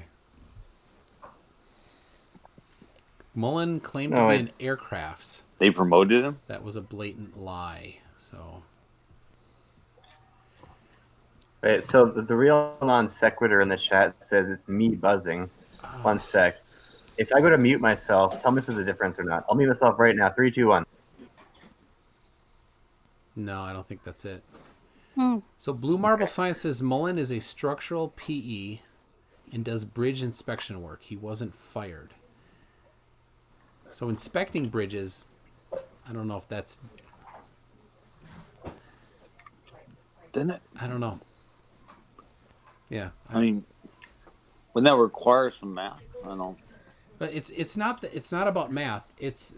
For me, it's about denying gravity. You're like, well, it's about density. Well, no, it's not. So do your math. You got to do the math right. But the moment you deny gravity is the moment you deny math, right? Well, not necessarily, I'd say. I mean, you could still use the equations and deny that the cause of that is gravity. True. Okay, true. If 2 flat earthers and a glober got lost in the desert with no GPS, who would they actually choose to follow? I don't know if that... Yeah, that's funny, but I don't know if that really... They would walk around in a circle forever. Yeah, so JM Truth claims he's going to have a bunch of pilots in his documentary. So yeah, like Rob Skiba, who's probably played video games of being in a plane. Okay. Yeah. Skiba's a liar. He's a scummy liar. Yes. Disingenuous. I was this week on Sunday. I was on his case about the lies that he did in his video of the Chicago skyline. Mm-hmm. Because he said, well, why is it doing that? And the meteorologist said the atmosphere is acting like a lens. So he went and found a lens that supported his conclusion. And now he stands behind that and say, well, I asked one of your people what to do, and they said lens. And so I found a lens. I'm like, yeah, but you found the wrong lens that bends light the wrong way. Right? And so I'm like, here's a link to something that shows that light bends that refraction causes things to look higher, not lower. He said, no, I already concluded based on my research, so I don't need to revisit that. So there you go. He's hiding behind his lies. There's someone in the chat called Flatfish and saying, does someone's believe, I think they meant beliefs, cause them to not be able to do math? No, you bunch of haters. It's the belief that gravity doesn't exist, which is necessary for a flat Earth, that makes their math understanding faulty because there are equations that have G in them. And if you don't think gravity's a thing, you can't use G. That's what it's for. And your beliefs have nothing to do with whether or not you can do math at all.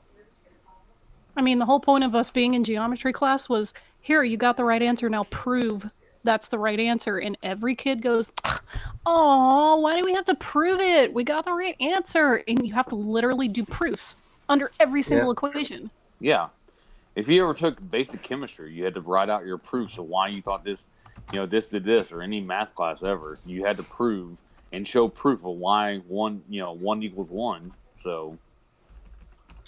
Yeah, and it's funny because back then, a lot of children when they're younger, they don't care or see the point, but it's understandable when it's a younger child. If it's a full-grown adult, you would hope they would understand the reason behind that when they're trying to disprove everything that we've learned as a society.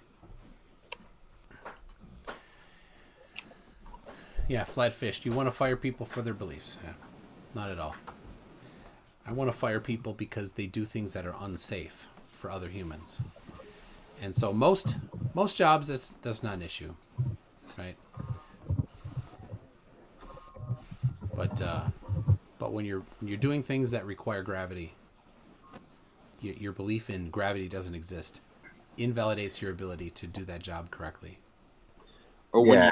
If you're building a freaking bridge that goes over huge distances of water and you don't think the Earth is curved, I don't want you building that bridge.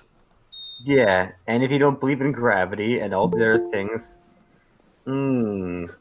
yeah. Well, let's just put it this way. Like, if you build a bridge that my family is going to drive across, gravity and all the other things, and you don't believe in gravity, I don't want to drive across that bridge with my family.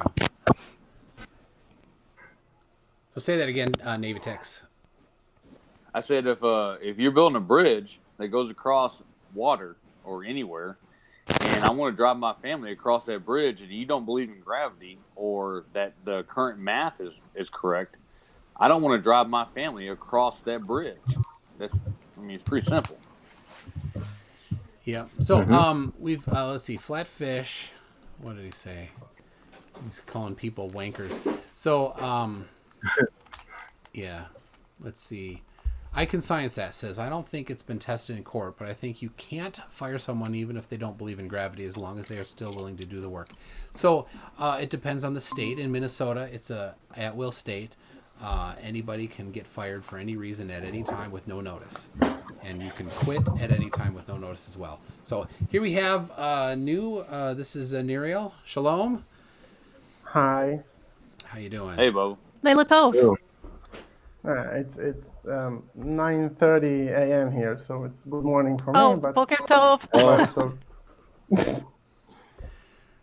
So yeah, we've got a recovering Alabamian who speaks some Hebrew, and we've got Neriel who speaks it fluently.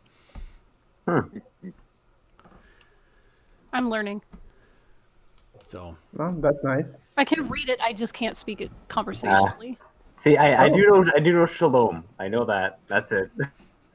There you go. And on Yeah, Saturday, that's what I do too. Shalom. And on Saturday, you say Shabbat Shalom. Yes. Yeah. What does that mean? What's the difference? Shabbat is Saturday. Yeah, Saturday is Shabbat. Okay. You say Shabbat Shalom because it's Shabbat. Yeah, Shabbat the is seventh the day. day, Yeah, the day day. of rest. Yeah. So, glad to have you. So, Neriel did that video last week, or was it the week before, on Rob Skiba and his lies about what NASA means in Hebrew. That was a great video. Okay, yeah. Sorry, I saw that video. Okay, Chef's that's kiss. right. Mwah. Sorry, I didn't Thank recognize you. you. That was Thank a you. great video you did there. I forgot That about was a great video. Thank you. Yeah, that was awesome. Oh, thank you. I waited for the opportunity for a long time, and then I saw he sent me a link about what Skiba said about what NASA means in Hebrew, and it baffled me off. There's a few million native speakers. You could check it before you claim it, right? Ugh. Rob Skiba makes me so mad.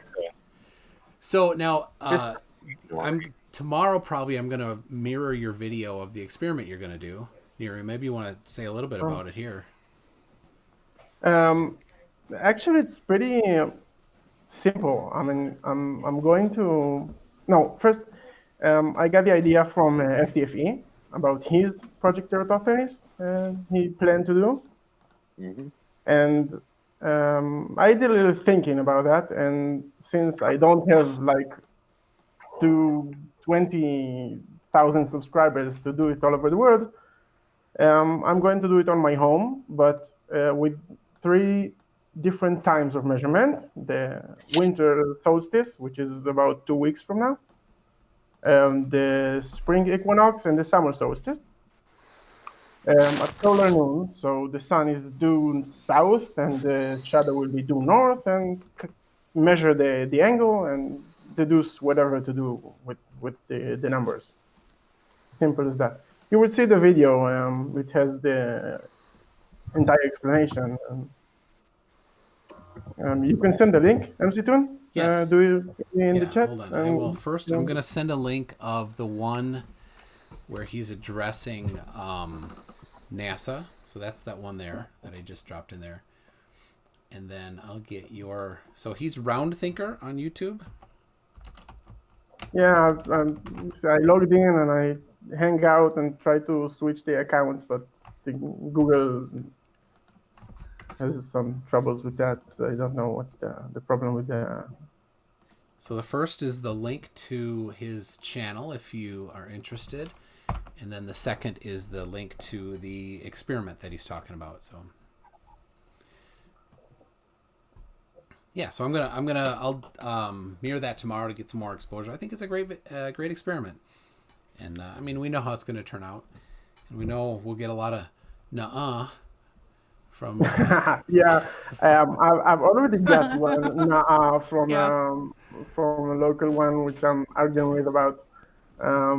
He said like, no, the atmosphere distracts everything, and. I guess he's the only one flurf that denies the Eratosthenes experiment. I mean, all of the other ones says that it's inconclusive, but he says, nah.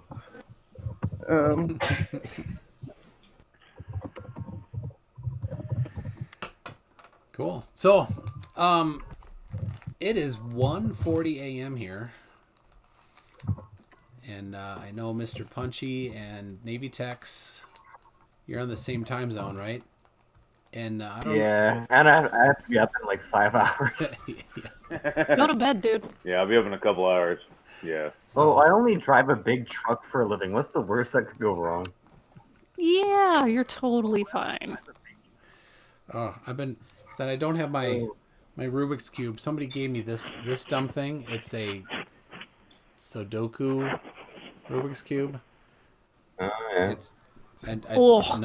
No, thank you. So, and it doesn't even turn well. It's super junk. So, all right. Well, I